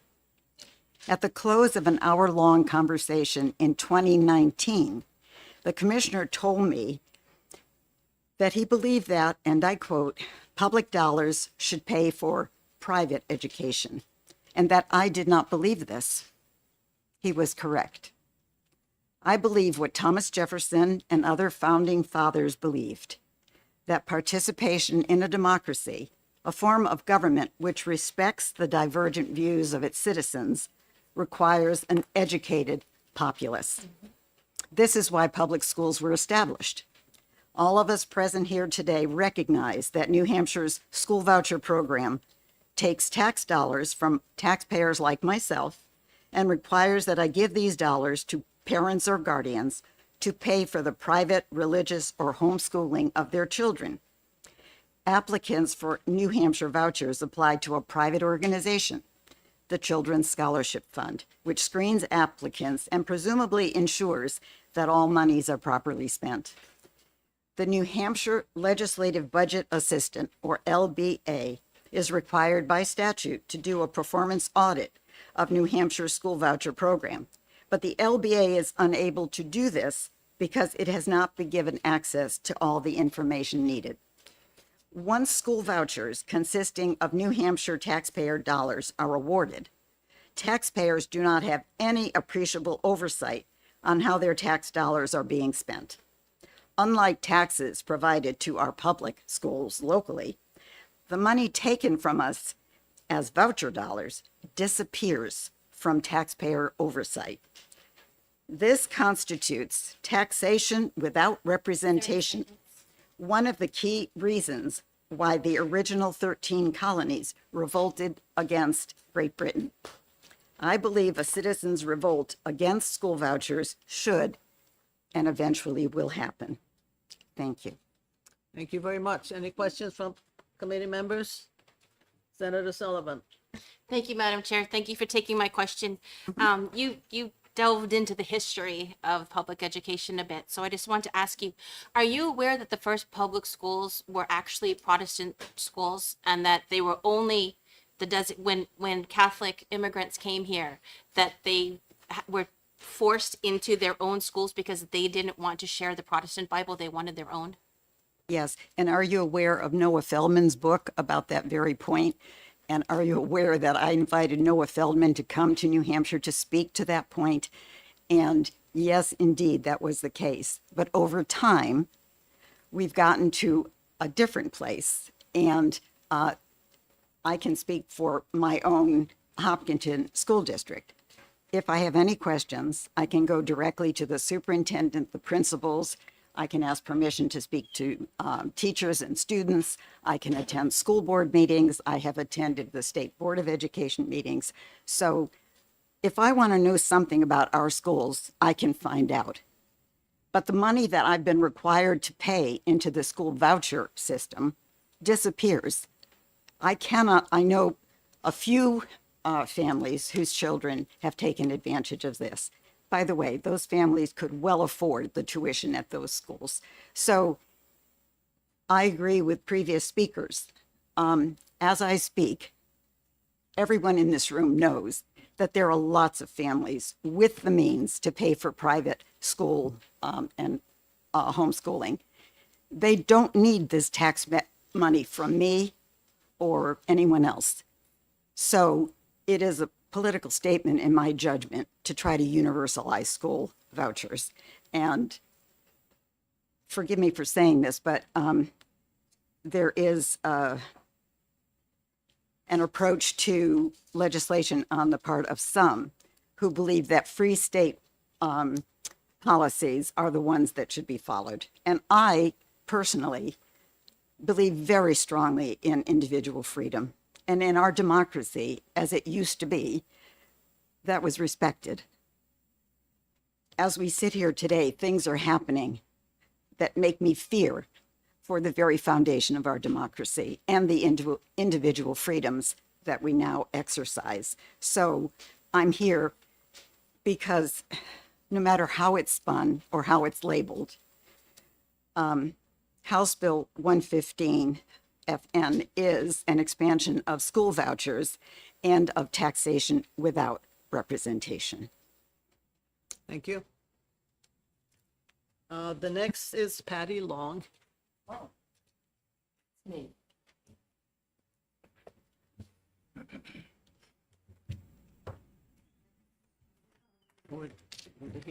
I would like you to hand these out while I'm speaking, and then this is my testimony, but I would like them to have a copy of that.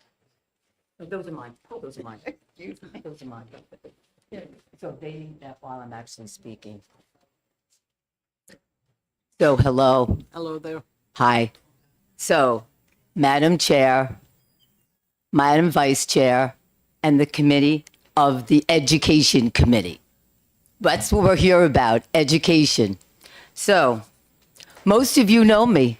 I have testified at every single one of these hearings. I have spoken to Senator Ward. I am Patty Long. I am the person that I've spoken to on the telephone. I have met with Senator Altshuler, and I have come here many days to the point people think I work at the State House. I am so concerned about this bill. And the reason why today I come not for myself, I come for the 3,000 people that signed up and opposed this bill and were unable to come. I have my testimony here, but what I want you to see, Senator Sullivan, what you described of how the education freedom accounts work is exactly how I thought they worked. I thought a family got $5,200 and they were able to use those funds to use for their school of their choice. And there was an income level. So I have done so much research, and in front of you that everybody refers to the accountability of the Children's Scholarship Fund. In front of you is from the website for 2022 to 2023. And it has highlighted all the expenditures that have been spent in that year. I have called the Children's Scholarship Fund numerous times. I've spoken to Kate Baker Demers. I have not been able to get the updated version of this. What I would like you all to go to is, I want you to turn to page 19. These funds do roll over. They do not go back to the taxpayers. When you look at the bottom, this is for tuition and fees for summer education programs and specialized education programs, not to be confused with special ed programs, which I thought it was. Now I want you to look through what I have done. I have highlighted, I have done research, I have called these places. I have called a piano place where a student actually bought a piano. They do not have piano lessons. 45 seconds left. Okay, so my most important point I want to make, I want you to look at page 21. At the bottom, one student spent $3,285 on a dance academy during the summer. I thought this was an education freedom account. Where, so if she got $5,200 or if he got $5,200, where is the money that we are giving to them for their education? Now, maybe they're going to be a dance ballerina. This is extremely concerning. There's an urgency here. And I have met and I've emailed Governor Ayotte numerous times and spoken to so many people to remove the cap from this program will bankrupt our state when we are defunding Medicare, our colleges. our disabled people. We are taking from the poorest of the poor and giving it to the rich. Your time is up. And that is all I have to say. Okay, thank you very much. Any questions? Yes. Senator Altshuler. Thank you for a question. Thank you, Madam Chair. Thank you, Ms. Long, for your research and your testimony. So, are you asserting that the public has been given information that the EFAs are to be used for, people assume, or like you said, you assumed that they're used for educational programming. So if a student is not taking part in their public neighborhood school, learning math and science and reading, that they would be doing that in an alternative location using the EFA money.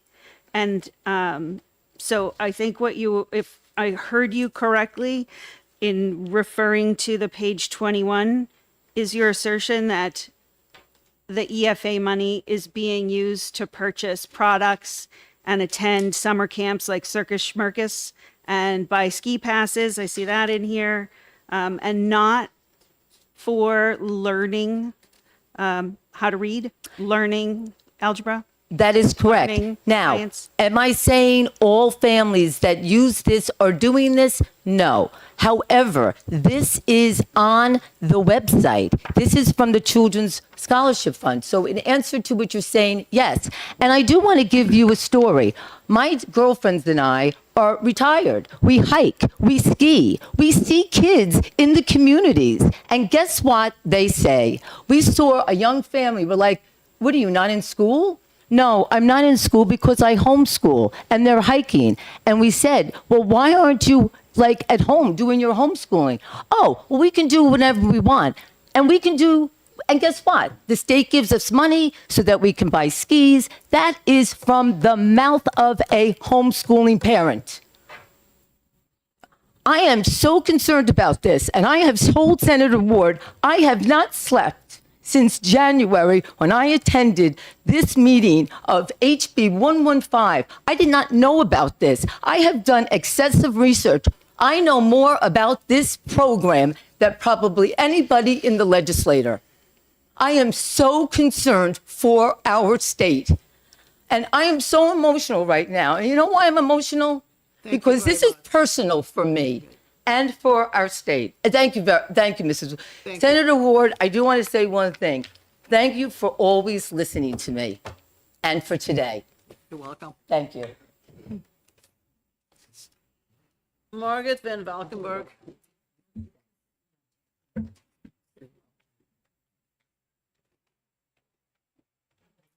I have something that needs to go to everybody. I'm just going to lunch the ladies' room.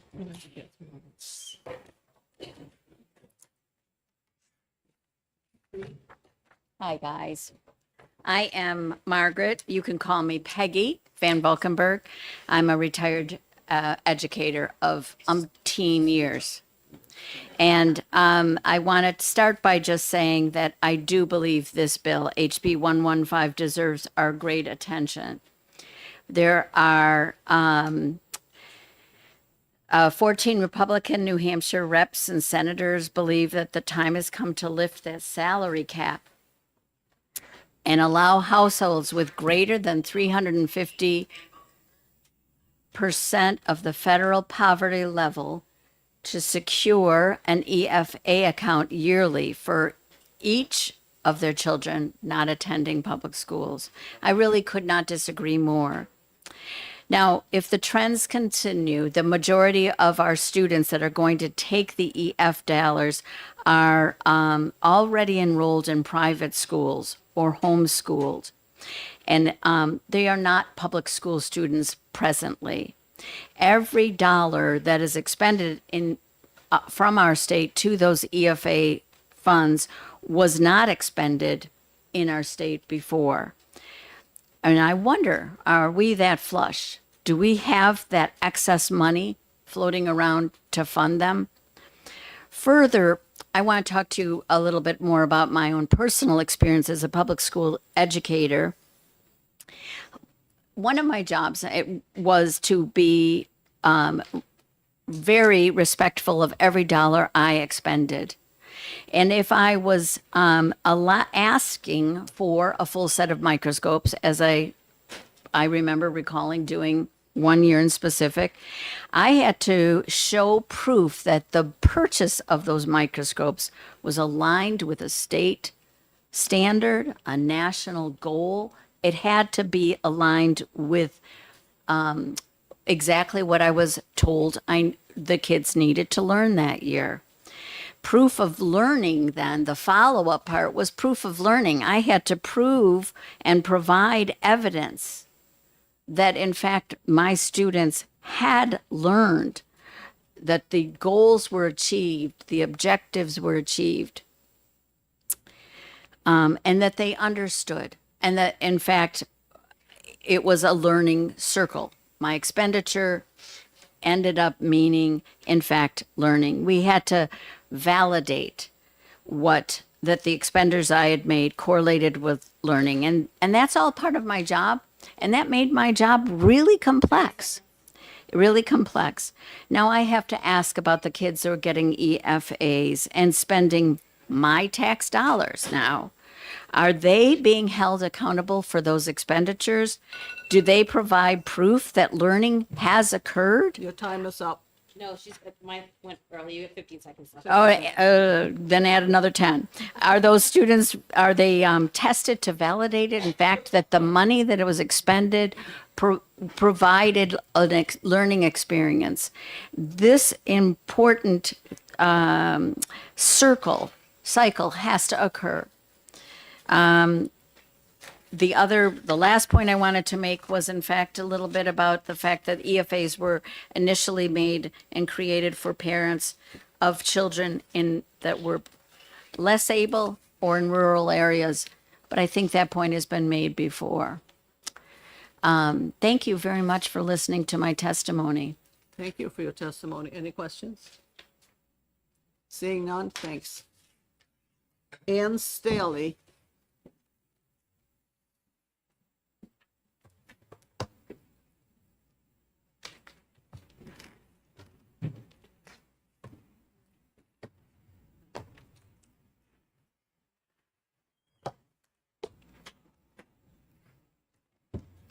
Thank you, Madam Chair and Vice Chair and committee members. My name is Ann Staley and I live in Peterborough. Thanks for this format where I can speak directly to my legislators about something that I'm passionate about. And I oppose HB 115, which would take away any income threshold to qualify for EFA funding. There are many state and federal resources offered to families of less financial means, so they may have similar benefits as other families who might earn more. I approve of those benefits. Some of them include subsidized health insurance, such as Healthy Kids. Parents fill out an application to see if they qualify for financial assistance. And subsidized free and reduced lunch, and low income and moderate income housing. The proposal in HB 115 does not restrict its funds to families that earn little.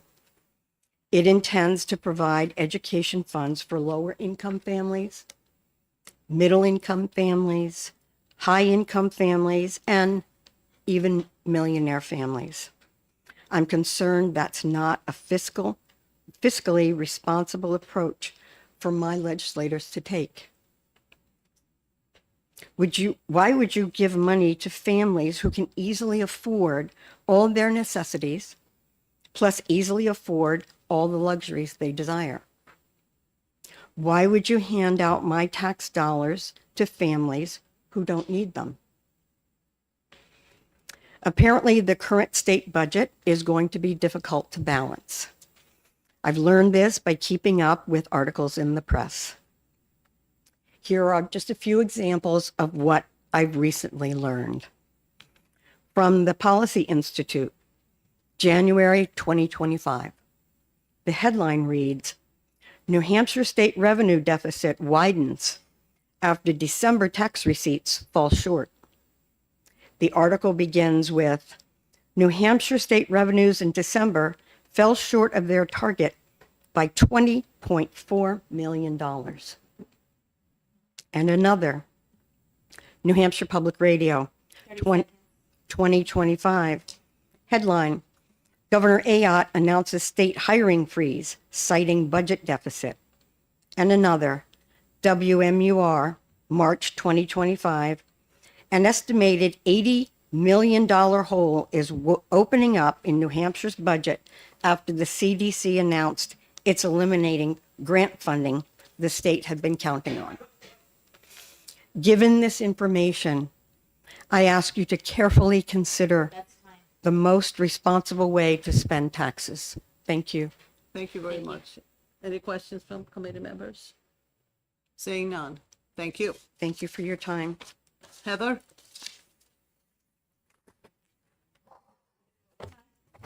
Yes.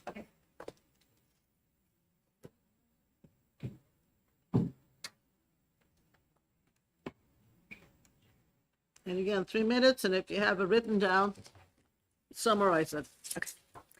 Thank you, Madam Chair and Committee. My name is Heather Robitaille. I am a Merrimack resident and a proud parent of a Merrimack Public School student. I am here today to voice my strong opposition to House Bill 115. This bill is not about whether or not you are in support of education freedom accounts, because as it's been stated, they already exist and are already available to New Hampshire's families at 350% of the poverty level. But this bill seeks to expand handouts to even New Hampshire's wealthiest families. I testified against this bill when it was being heard in the House and was struck by one woman's testimony in particular. This woman spoke in favor of House Bill 115 because it allowed her daughter to attend private school and take gymnastics classes. Right now, legislators like yourselves are reviewing our state budget and proposing massive cuts to New Hampshire's university systems, while public education and special education continue to be inadequately funded. To me, it seems fiscally irresponsible to propose expansions to a program that currently suffers from a lack of oversight and will cater to wealthy families. I support a family's ability to choose the best educational setting for their child or their children. However, with 86% of New Hampshire students attending public schools, adequate funding for both public and special education need to be prioritized.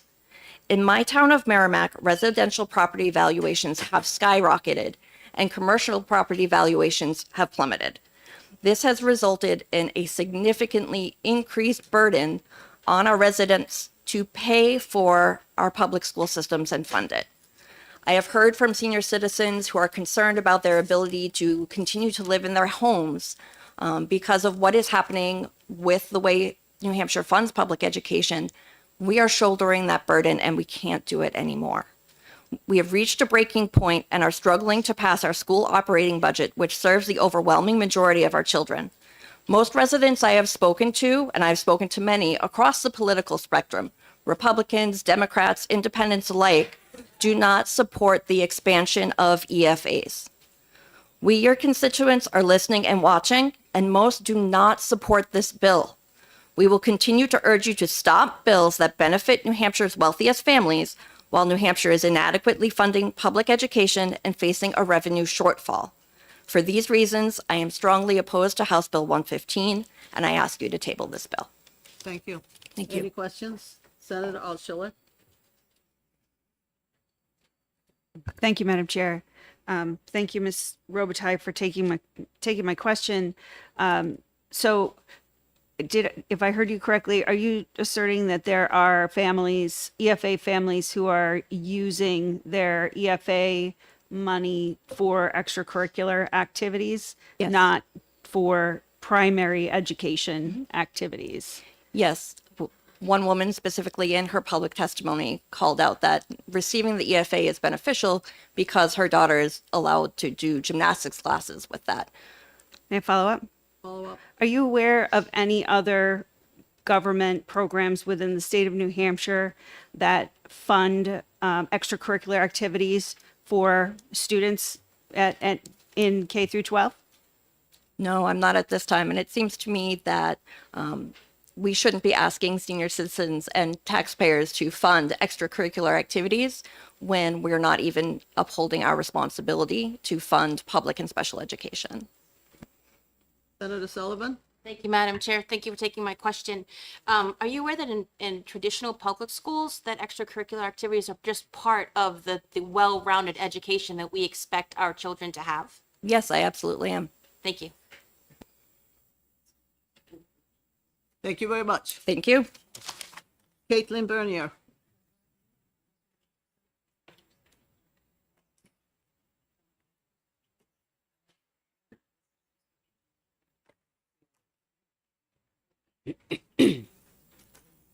Hi.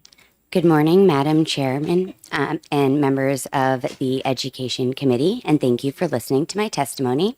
My name is Caitlin Bernier, and I live in Merrimack, where I'm on the School Budget Committee, Planning and Building Committee, and a parent of two, while on a fixed income that believes in public education. I am here today in opposition of HB 115 and the negative fiscal impact it would have on public school funding at the expense of taxpayer dollars. I am not against EFAs with the income limits, as I understand that each child has different needs and some may excel in different environments. Despite what the presenting sponsor stated, the majority of your constituents are not in favor of expanding EFAs. You have heard much public testimony during the public hearing of the House side of this bill, and will continue to hear more today. I have friends who utilize the EFA program as it currently stands, and while they are grateful for the opportunities it has opened for them, they do not agree with removing the income limit. If you were to remove the income eligibility, you are further widening the gap between the poor and those of us on fixed incomes versus the wealthy. That $5,000 for EFAs isn't enough for me to afford private school for my dyslexic daughter or a proper dyslexia tutor for her, but it will get a wealthy child ski lessons or soccer or piano lessons. Meanwhile, our public schools that are educating the majority of children are losing money and held to higher expectations. What happens when the EFA student ends up going back to public schools because the child has a learning disability and private schools don't have to accept them?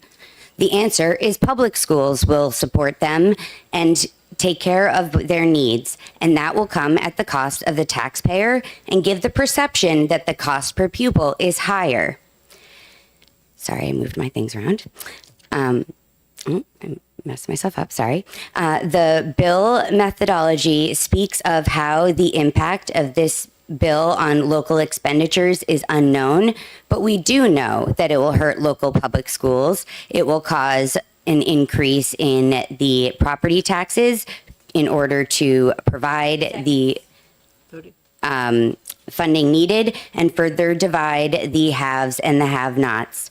It feels sneaky that EFA funding was moved out of the Education Trust Fund and into the general fund, where it can suck up even more of our taxpayer dollars on a very small population of students. Our state should not be diverting taxpayer dollars to those who have the privilege to homeschool or afford private school when you refuse to adequately fund public and special education. Thank you for your time. Thank you. Any questions? from the Committee members? Seeing none, Thank you. Alicia Houston?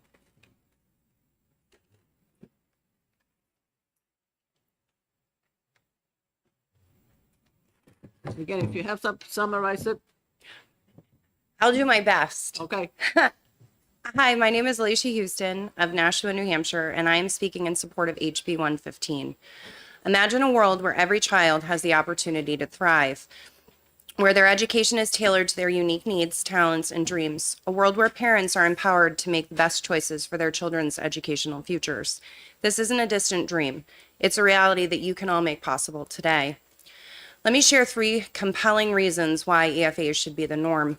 for everyone. First is choice. Every child is unique. A traditional public school may work wonders for some, but others might flourish in a Montessori, a STEM-focused charter, or a homeschool environment.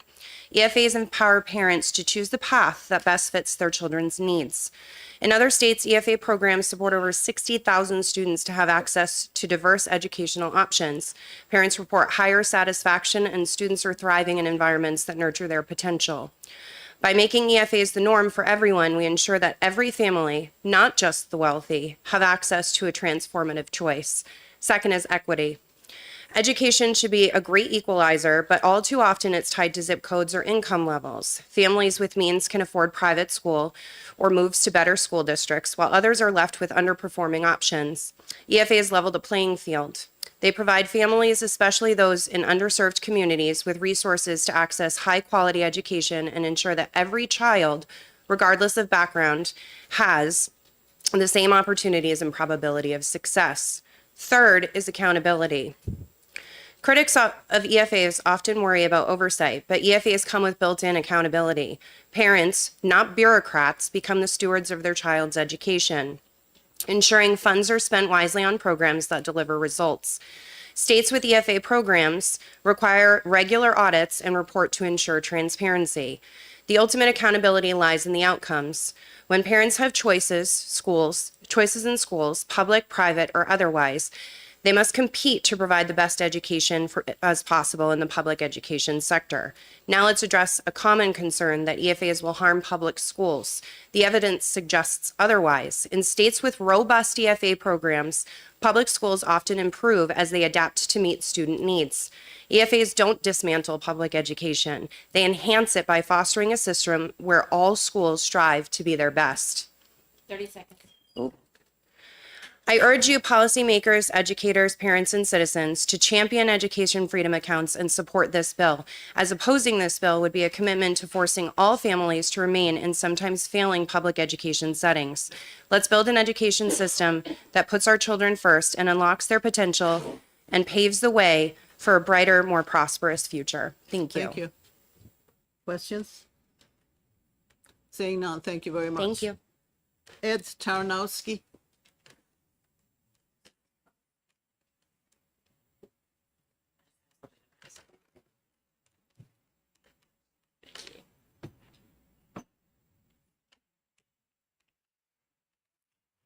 Morning, everyone. Thank you for the opportunity to testify in front of you this morning. My name is Ed Tarnowski. I am a policy and advocacy director at EdChoice, the intellectual legacy of the economists Milton and Rose Friedman. Our mission is to advance universal educational choice and research.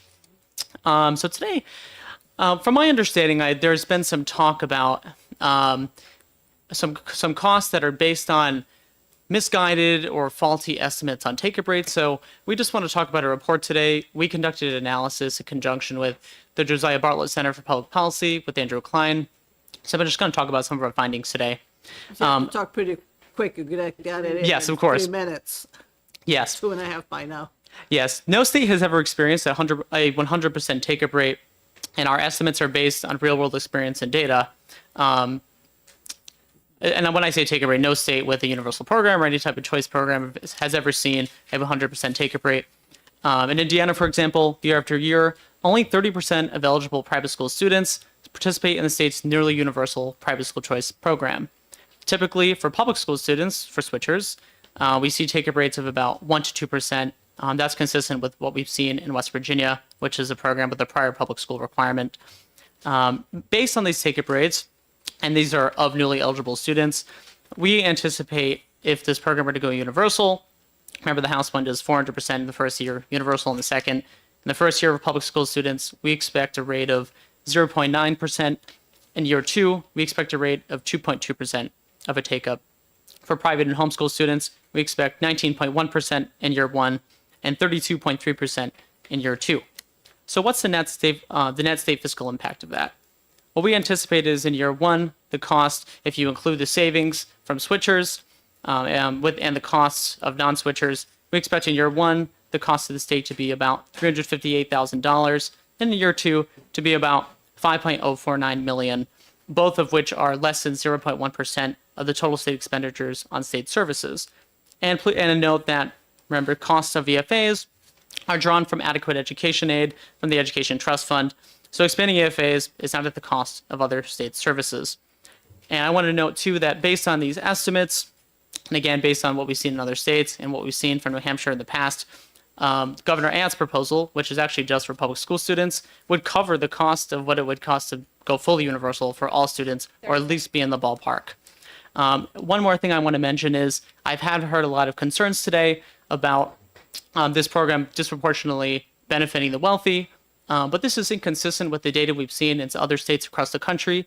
In Indiana, for example, again, a program that is nearly universal, about half of students participating come from families that are making less than $100,000, and 69% of them come from families making less than $150,000. That is all for me today. Happy to take questions. Questions from anyone? Seeing none, thank you very much. You Oh, one? Okay. have to brace your arm fast. Okay, Senator Altshuler. Thank you, Madam Chair. Thank you for providing this document. I think I would like to know who funded it and what was the purpose of funding this document. This study, so we worked with the Josiah Bartlett Center for Public Policy on this. It's a co-branded report. And Ed Choice, our fiscal person, our director of fiscal research, is the co-author with Andrew Klein. And it was the purpose of it was to just provide a full and more accurate analysis based on what we've seen in other states for what take-up rates are most likely to be in New Hampshire. Because I know that there's been some concerns about 100% take-up rates or larger take-up rates, and it's just not consistent with what we've seen. So our purpose is just to provide people with the full picture based on what we're seeing in real world data in other states. So I'm sorry, my question was, who funds you that funded this? Who funds this? We have a various number of donors. I'm happy to provide to refer you to our fundraiser, but we're various number. Okay, so you can't tell me who paid for this. Well, it's by we're a 501c3 nonprofit, nonpartisan organization. We pay for it with our nonprofit. Wow. Yes. I think I have an answer. Nonpartisan. Yes, could you come up and answer the question? Yeah. I have one question Oh. for him. One more question for you. Sure. So let Go Mr. ahead. Klein can go ahead and answer to Senator Alsh. If it's okay with you, why don't we have Mr. Klein answer Okay. Senator Alsher's question, and then I will. Okay. Yeah, sure.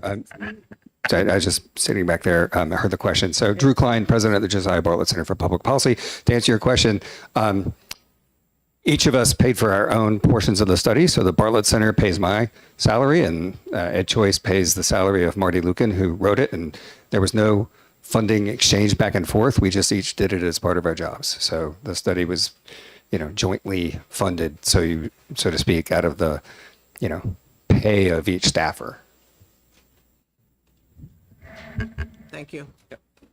One more question for you, Ed. Sure.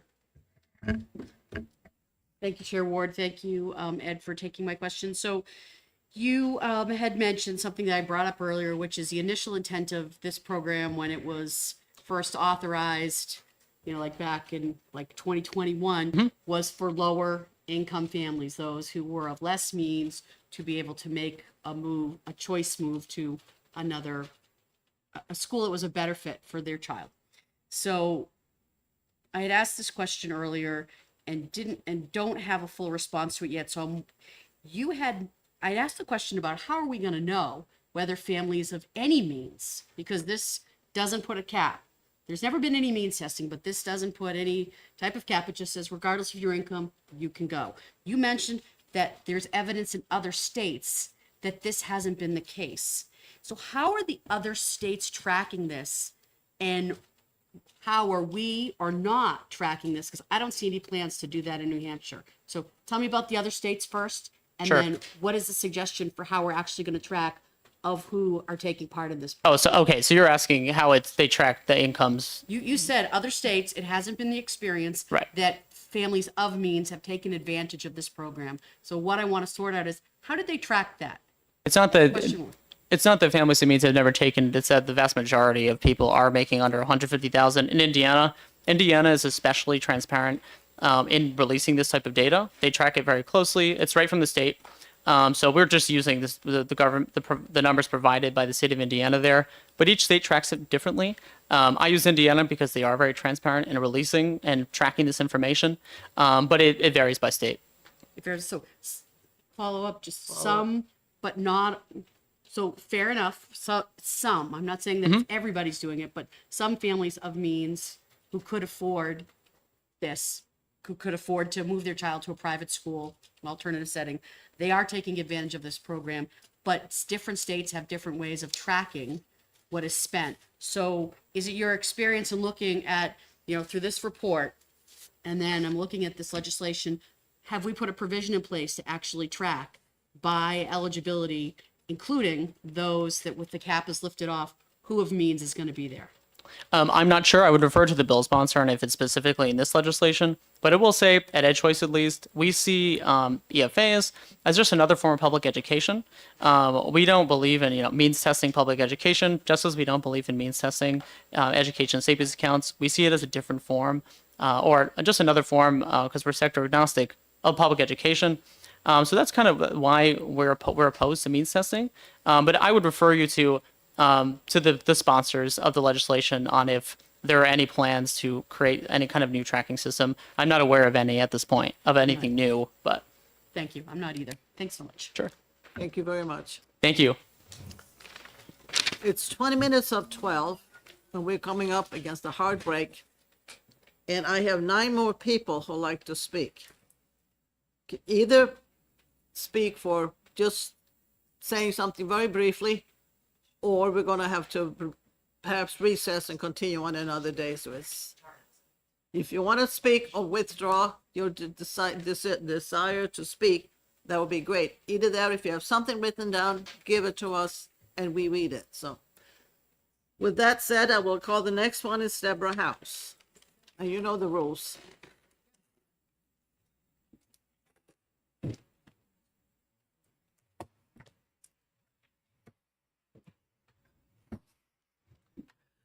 Okay, good morning, Madam Chair, members of the Senate Education Committee. It's good to see you this morning. I am Deborah Howes, President of the American Federation of Teachers, New Hampshire, and I'm here to speak in opposition of HB 115.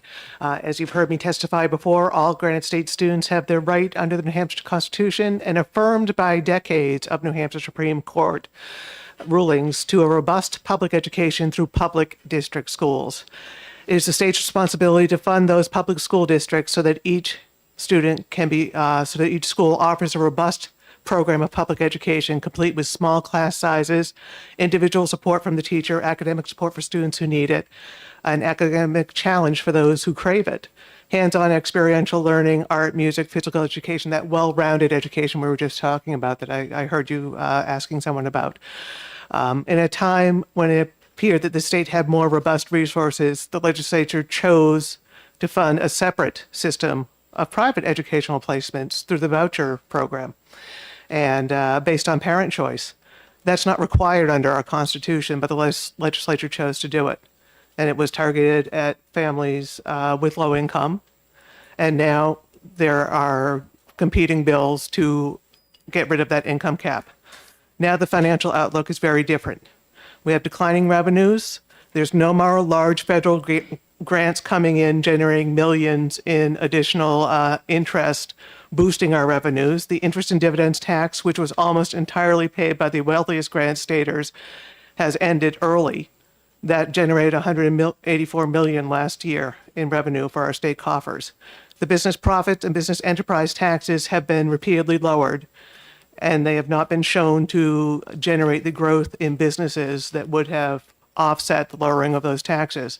So now we're in a time where we have to make painful cuts in our state budget, and we still aren't funding our local public school districts so that all of our students get the robust public education they are entitled to. Why are we talking about expanding this program now? We haven't given our public school students what they're entitled to. We cannot afford 2 school systems in New Hampshire, the public schools that are open to every student, where spending is publicly accountable. In fact, many towns, spending is directly voted on by the voters. 30 seconds. Yep. Okay. And non-identifiable student outcomes can be reviewed so that you can see how the schools are doing. under this voucher program, the spending is tracked by a third-party contractor, and while some things are viewable on a website, it is not something that even the legislature can audit. We've heard estimates that this is going to cost maybe just a little bit more from an advocacy group that supports expanding vouchers, or we've heard it's going to cost up to $100 million more a year in new state spending. We urge you to ITL this bill. And in respect for the people who are still waiting to speak, I will defer questions. Thank you very much for your time. Thank you. Kelly Sanchez? What do you think? Santos. Santos? Kelly Santos. Maybe Santos?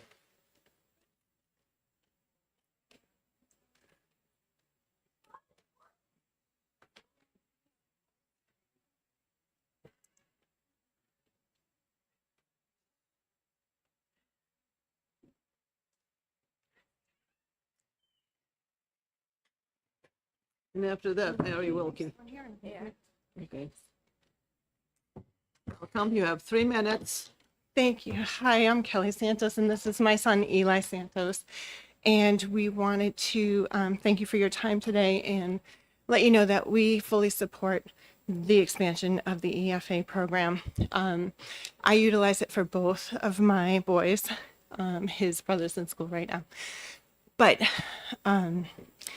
they are both twice exceptional. So they are gifted and have learning disabilities, which for his brother was made accessing special education very difficult because he is able to, he has a high IQ, so he can test high in some areas, but the areas that he tests very low in, so he may be in the 99th percentile for something, and then the 8th percentile, and the schools will tell us, well, that's a relative weakness. However, after a $5,000 neuropsych exam, they still did not agree with the diagnosis of specific learning disability in written expression and reading, along with ADHD combined type and hypermobility. Sensory processing disorder, I think I got everything. We actually got a written prior notice that said we propose not to accept his disabilities at this time. And so we moved him first. We tried the charters and did not win the lottery. Then we moved him to a private school, which did allow him many more accommodations, challenging curriculum where he needed it, support where he needed it, and that worked very well for him. Eli has his own basket of items that he brings to the table. He's also gifted, has learning disabilities, and he went to the same private school his brother did. This year in January, we did, first in September, we had him tested by the local school district for, he qualifies for special education in 3 separate areas. However, we did choose homeschooling for him. He was in a classroom of 8 students. He was one of them. So in that setting, he was still not able to access the curriculum. And so moving him to a larger classroom, even with special education, oh, you're 9. Well, he'll be 9 next month. Oh, there was an extra student the last month you were there, 9 students in the class, I'm corrected. And so moving to homeschool did allow him less distraction than moving him to a classroom with additional children, even with supports, because he does have a lot of inattention issues, and every sensory item in the room is almost calling his name. So for him to sit quietly with that number of children would be difficult. So Eli, I just want to give you the opportunity, if you'd like to say, what the difference between going to school and being homeschooled is. Oh, I'm sorry. We talked about 30 seconds. 30 seconds, quick. Yeah, so when I was in homeschooling, I'm in homeschooling right now, everything's fine and good. But when I was in in school, yeah, it was hard to learn. There's too many noises. Okay, I'm sorry about your time, Ms. Okay. Well, thank you. Thank you for your time. Thank you. Senator Sullivan. Thank you, Madam Chair. Thank you. Eli, can I ask you a question? What is the biggest difference for you between trying to find a school that fits you and being able to be homeschooled? I don't know. I don't really know. Can you think about it for a moment? Okay, that's too much. How about the teachers? Once my mom, one isn't. Well, That's it. What's your mom? The best Yeah. teacher in the world, your mom? She asked you. I don't really know. Like,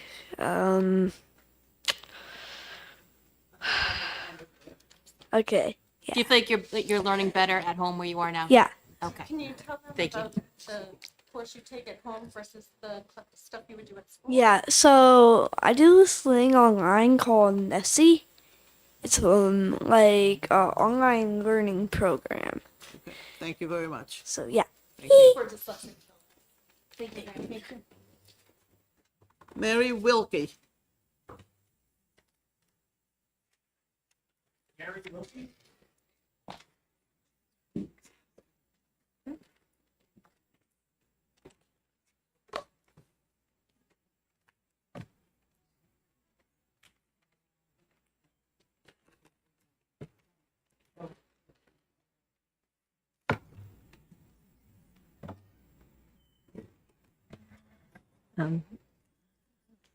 Good morning, members of the committee, Madam Chair. Thank you for hearing my testimony. I'm Mary Wilkie. I'm a retired public school teacher from Concord, and I oppose this bill.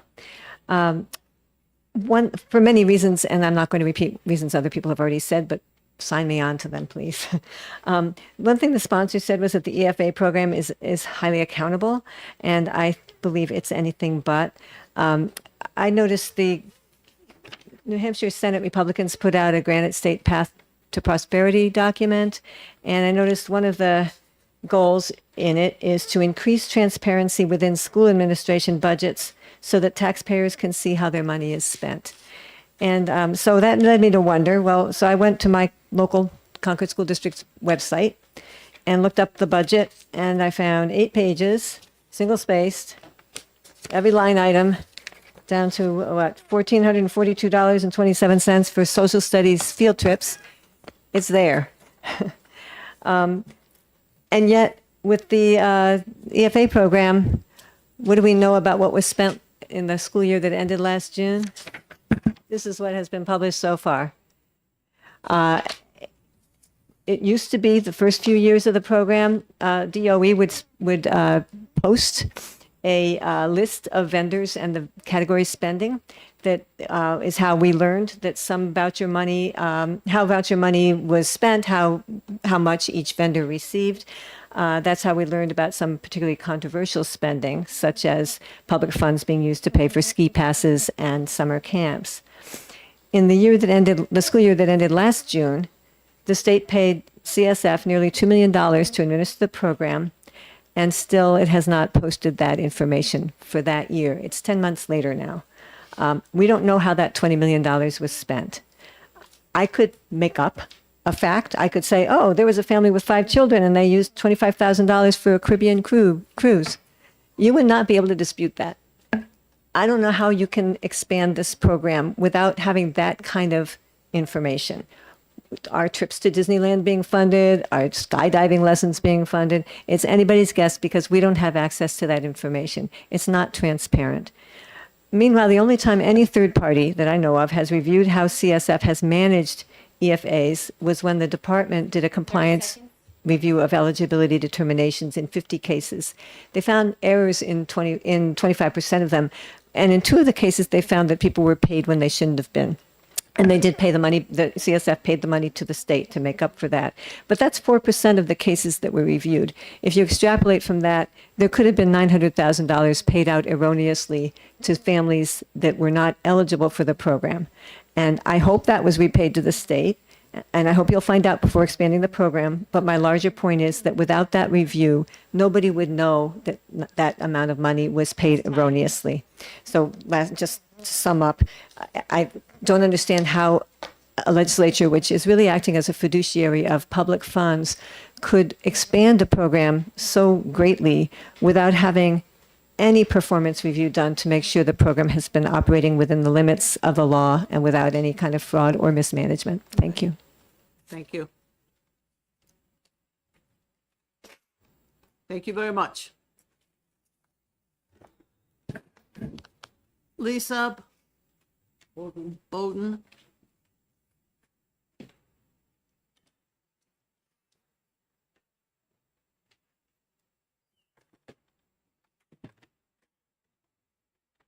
And again, try to Hello. summarize. Don't repeat something that we have already heard. I don't think you've heard what I have to say. Okay. I am not here today wearing my disability policy hat. For the record, my name is Lisa Bodwin. I serve as the executive director of the New Hampshire Council of Churches, which is 7 denominations and 300 churches across New Hampshire. We are writing to urge you to oppose HB 115 at a time when New Hampshire is facing budget cuts across agencies, in particular DHHS, which serves our state's most vulnerable citizens. This bill is ill-timed and inappropriate. New Hampshire reaching higher estimates that if 115 becomes law, it could cost over $100 million in state education funds. Given that the New Hampshire Department of Ed dramatically underestimated the initial costs of the education freedom accounts, I caution you not to dismiss their estimates. The council is particularly concerned that low-income students have no greater access to EFAs in light of the Department of Ed's data, which shows that 75% of EFAs are used by students who are already enrolled in a private school. I will remind this committee that 45% of New Hampshire families with school-age children earn less than $75,000 a year. There is no universe in which a family who gets $5,000 in EFA funds is going to be able to make up the tuition difference. The New Hampshire Council of Churches is in alignment with educational equity. How are we serving low-income students when we are providing additional funds for students who already have educational freedom? 75% of EFAs. Moreover, education freedom accounts violate religious conscience by permitting government-funded discrimination. New Hampshire's private religious schools are permitted to discriminate based on ability. Students who are entitled to special education plans are routinely denied access to New Hampshire's private schools. Allowing government money to flow to educational institutions without holding them to non-discrimination laws is a clear violation of one of the central principles of our constitutional order. The Constitution does not permit the state to aid discrimination. 30 seconds. When funding any school, whether public or private, the government should not surrender the longstanding principle of equal treatment. Blah, blah, blah. You can read this. I will close with, in Amos chapter 3, verse 10, they do not know how to do right, declares the Lord, who store up in their fortresses what they have plundered and looted.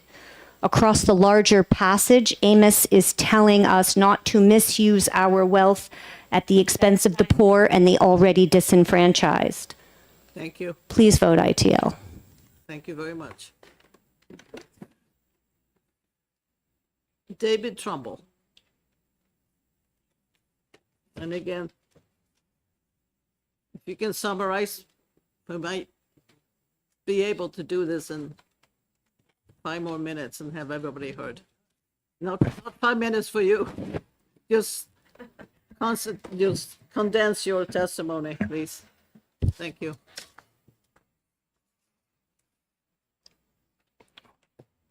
Thank you, Madam Chairwoman, committee members. My name is David Trumbull. I'm from the town of Ware, and I oppose this bill for a few reasons. First is that universal vouchers will drain the trust fund dry. People have to decide whether or not this is going to save the state money or cost the state money. There are no savings from this. If you look at the number of switchers, that is to say children who actually left the public school and went into the EFA program, there's 493. That's according to the Department of Education. we have about 500 public schools in the state. That's one switcher per school. There's no way that that's going to save any school any money if you have one less student.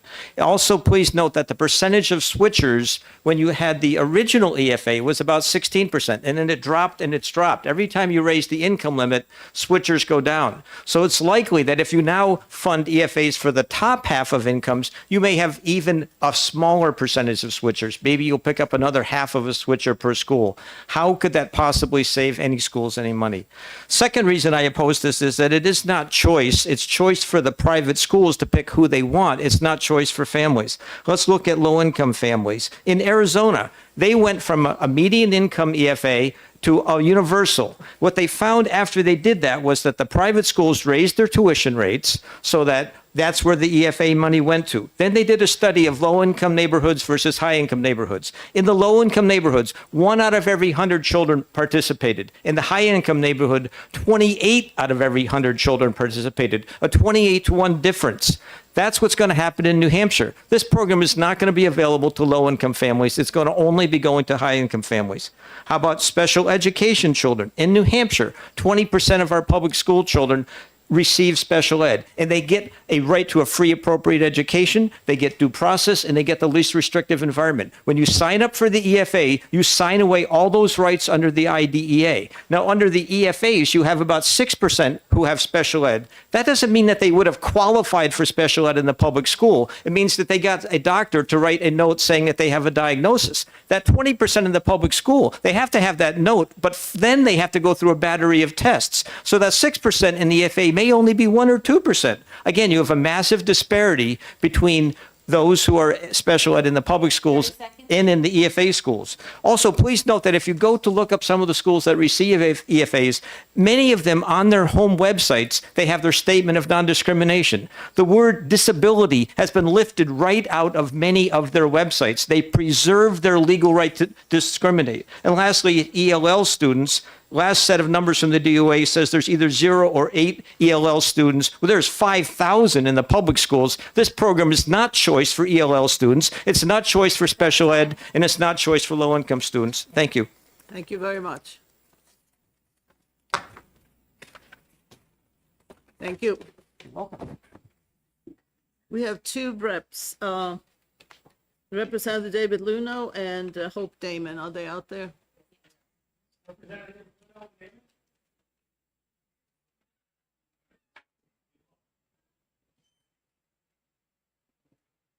Okay.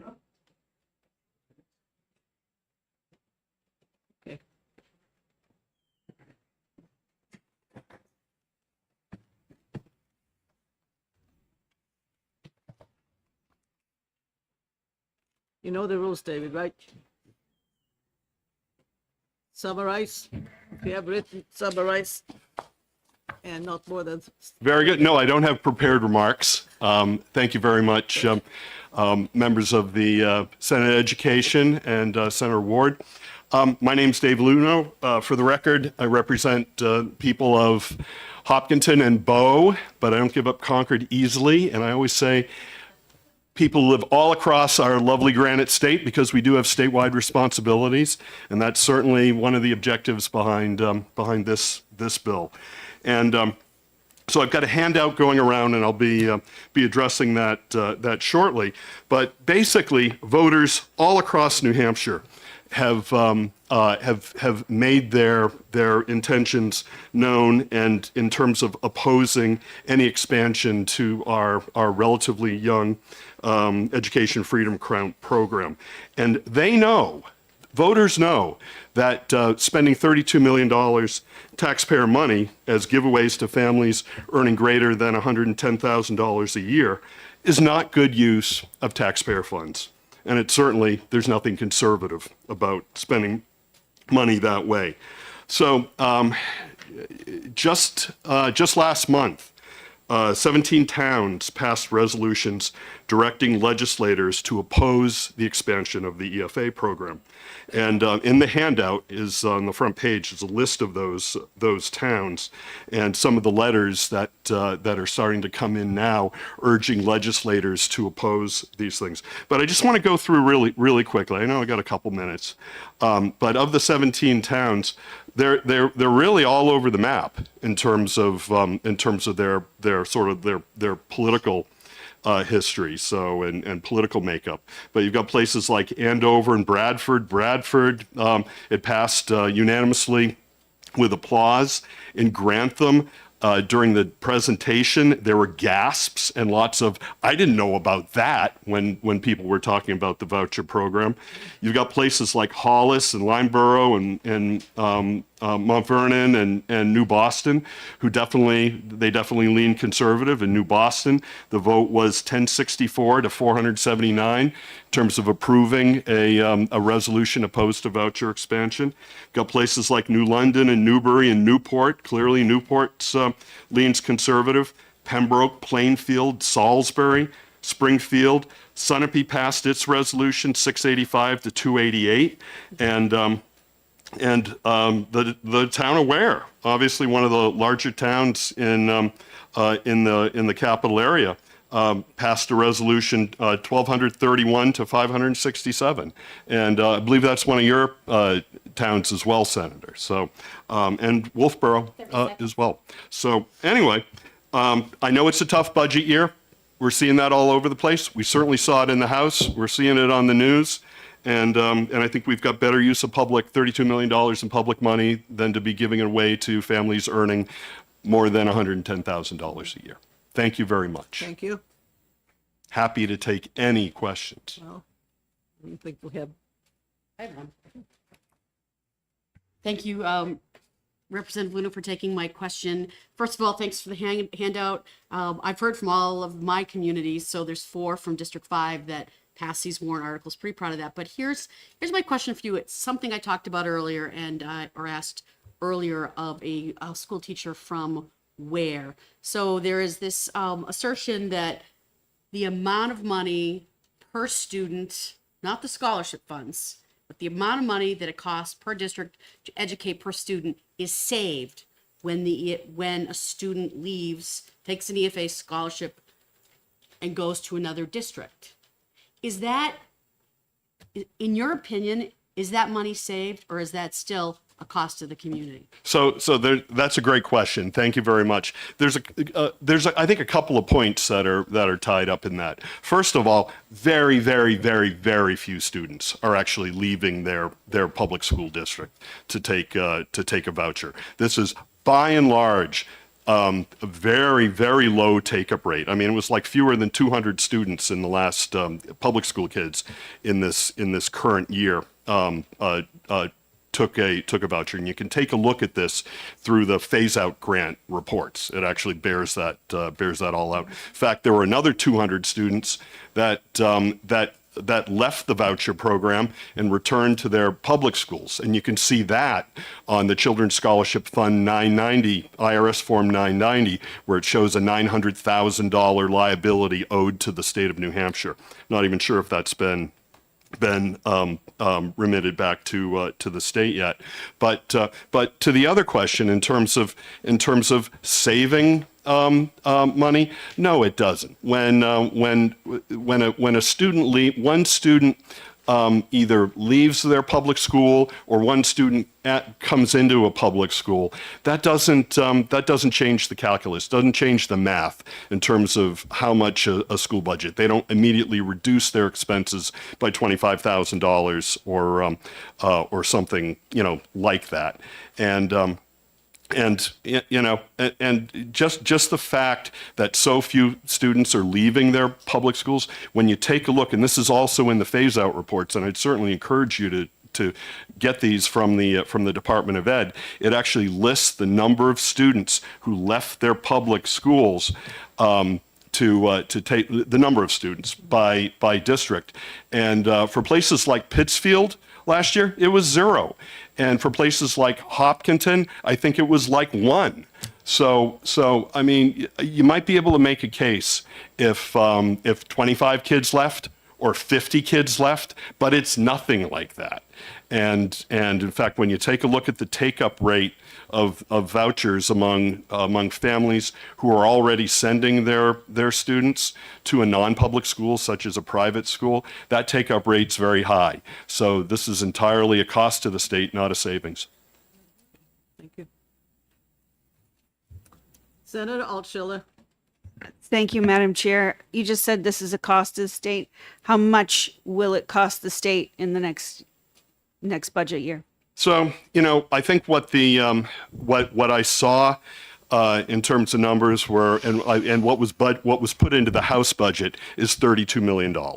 So, based on House Bill 115, and that's not so much in the first. I think there was some in the first year, and most of it was in the second year of the budget when it goes to no income cap. But I think it's probably a conservative number. When you take a look at what the state's exposure potentially could be, when you take a look at the number of people in New Hampshire that are between the ages of 5 and 19.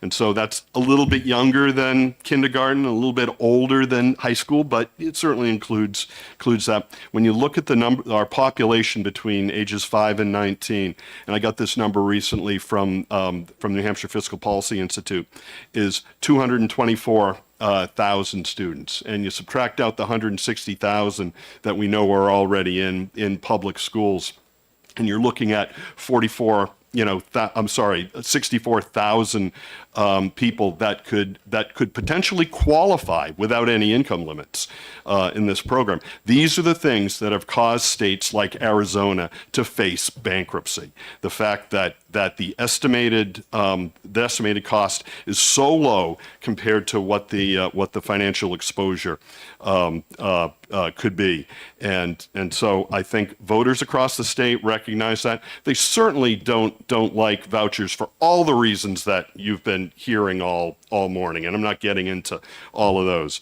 But I don't think anybody wants to drive this state into bankruptcy. Certainly not Granite Staters. Okay. Thank you. Thank you very much. Hope Damon and Grant, could we have Tim Horrigan after that? And Alyssa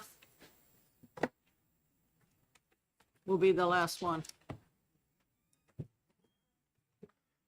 Excuse me.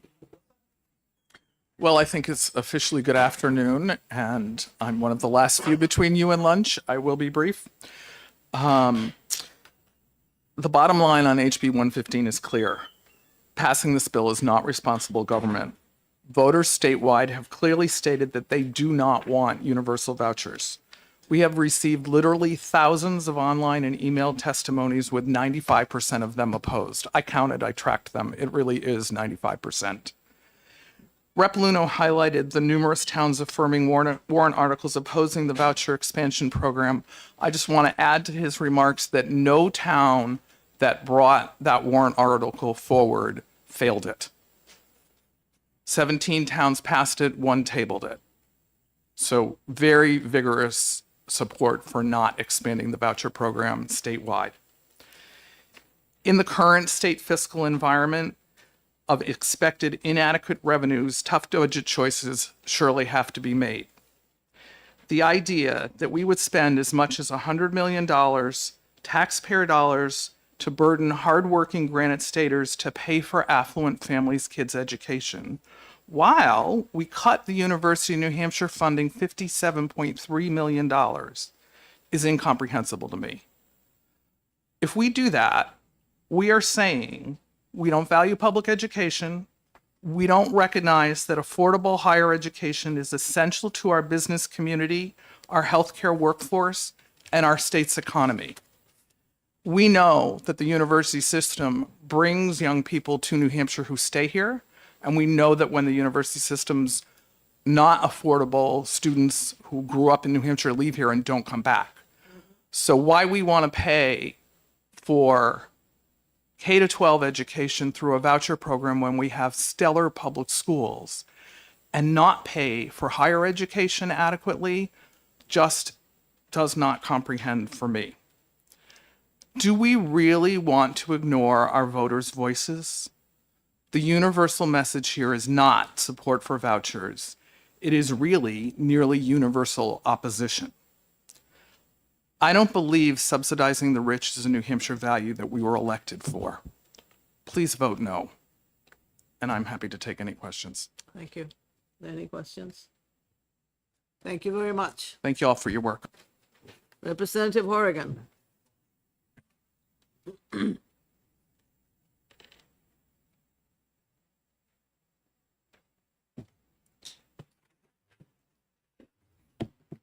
So be very brief, please.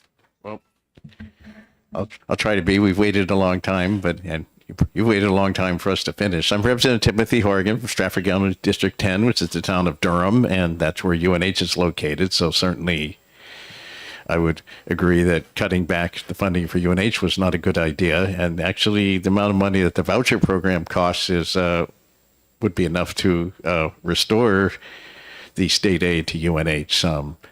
It's at least $30 million. I think it could be more than $100 million.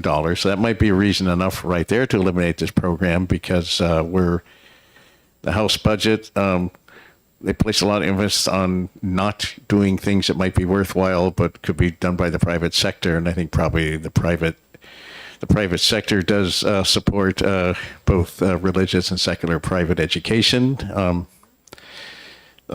This program is designed primarily to support religious education. The Children's Scholarship Fund of New Hampshire is associated with the Catholic Church. I mean, I'm a Catholic myself, but in probably some ways, the Catholic Church's agenda is probably different from a lot of the non-Catholics who think the Catholic Church is on their side in all issues. But anyway, so it's designed explicitly to support religious education. 86% of the tuition dollars, and there's other things besides tuition dollars in the program, but 86% of the tuition dollars go to either parochial schools or Christian academies, so Protestant, evangelical, basically academies, and even some of the secular schools that get tuition have a explicit spiritual component to their programs.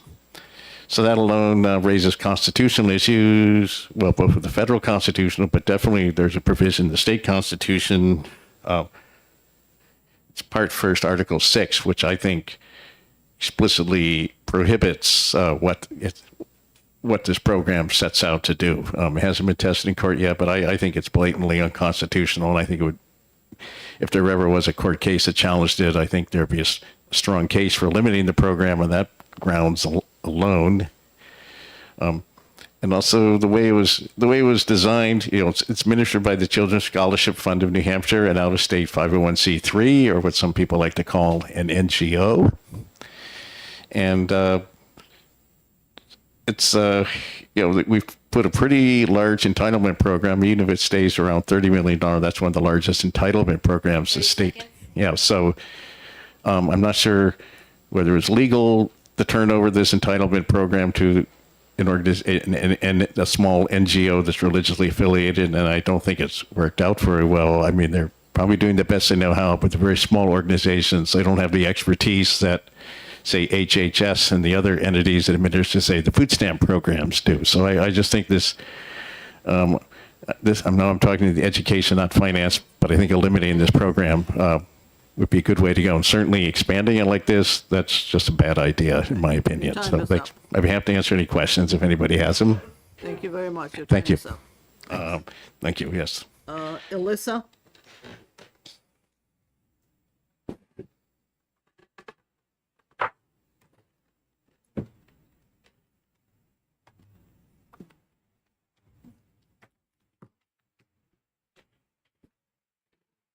Hi. You have 3 minutes, Max. Thank you. My name is Alyssa Sosa Molina. I'm a senior in high school, and I'm here today to urge you to support HB 115. For the past 4 years, I've received my education from the Education Freedom Account funds. I was homeschooled by my single mom up until high school when I realized I needed more opportunities, more challenge, and more direction. The EFA gave me access to a private school that completely changed the trajectory of my life. Without it, I wouldn't be standing here today, to be honest. But I'm not here for me because I'm graduating this year. I won't get to benefit from HB 115, but I'm here for the students who I hope will. I've seen firsthand how this program works. A close friend of mine was being crushed by a toxic school environment. It was breaking her down in everything. The EFA gave her the chance to go to a new school where she could thrive. This shouldn't be a privilege, it should be a right. There are kids across New Hampshire stuck in schools that don't meet their needs. Some are held back, others are falling behind, and these are, I all know personally. And none of that is their fault. So I'm going to ask you, what are you going to do about it? In this moment, you have the chance to do something that matters. You can protect a program that's already working, because I know it personally, and expand it to help even more students. You can choose to strengthen our education system instead of setting for the status quo. The No Child Left Behind Act promised to leave no child left behind. Yet we are still leaving kids behind. But HB 115 is our chance to lead, to prove that you'll take action, not just preserve the easy way out. Doing what's easy is not leadership. You were elected to do what's right, even when it's hard. In the face of those of opposition, HB 115 is in the right direction. It'll give more kids access to the education they deserve, which is what our founding fathers wanted. There are students who are counting on you. So I will please ask you, what will you be remembered for when it comes to voting this bill? And I urge you to please vote yes, because as Martin King Luther Jr. once said, the time is always right to do what is right. Thank you. Thank you very much. Any questions? Thank you. Representative Cordelli?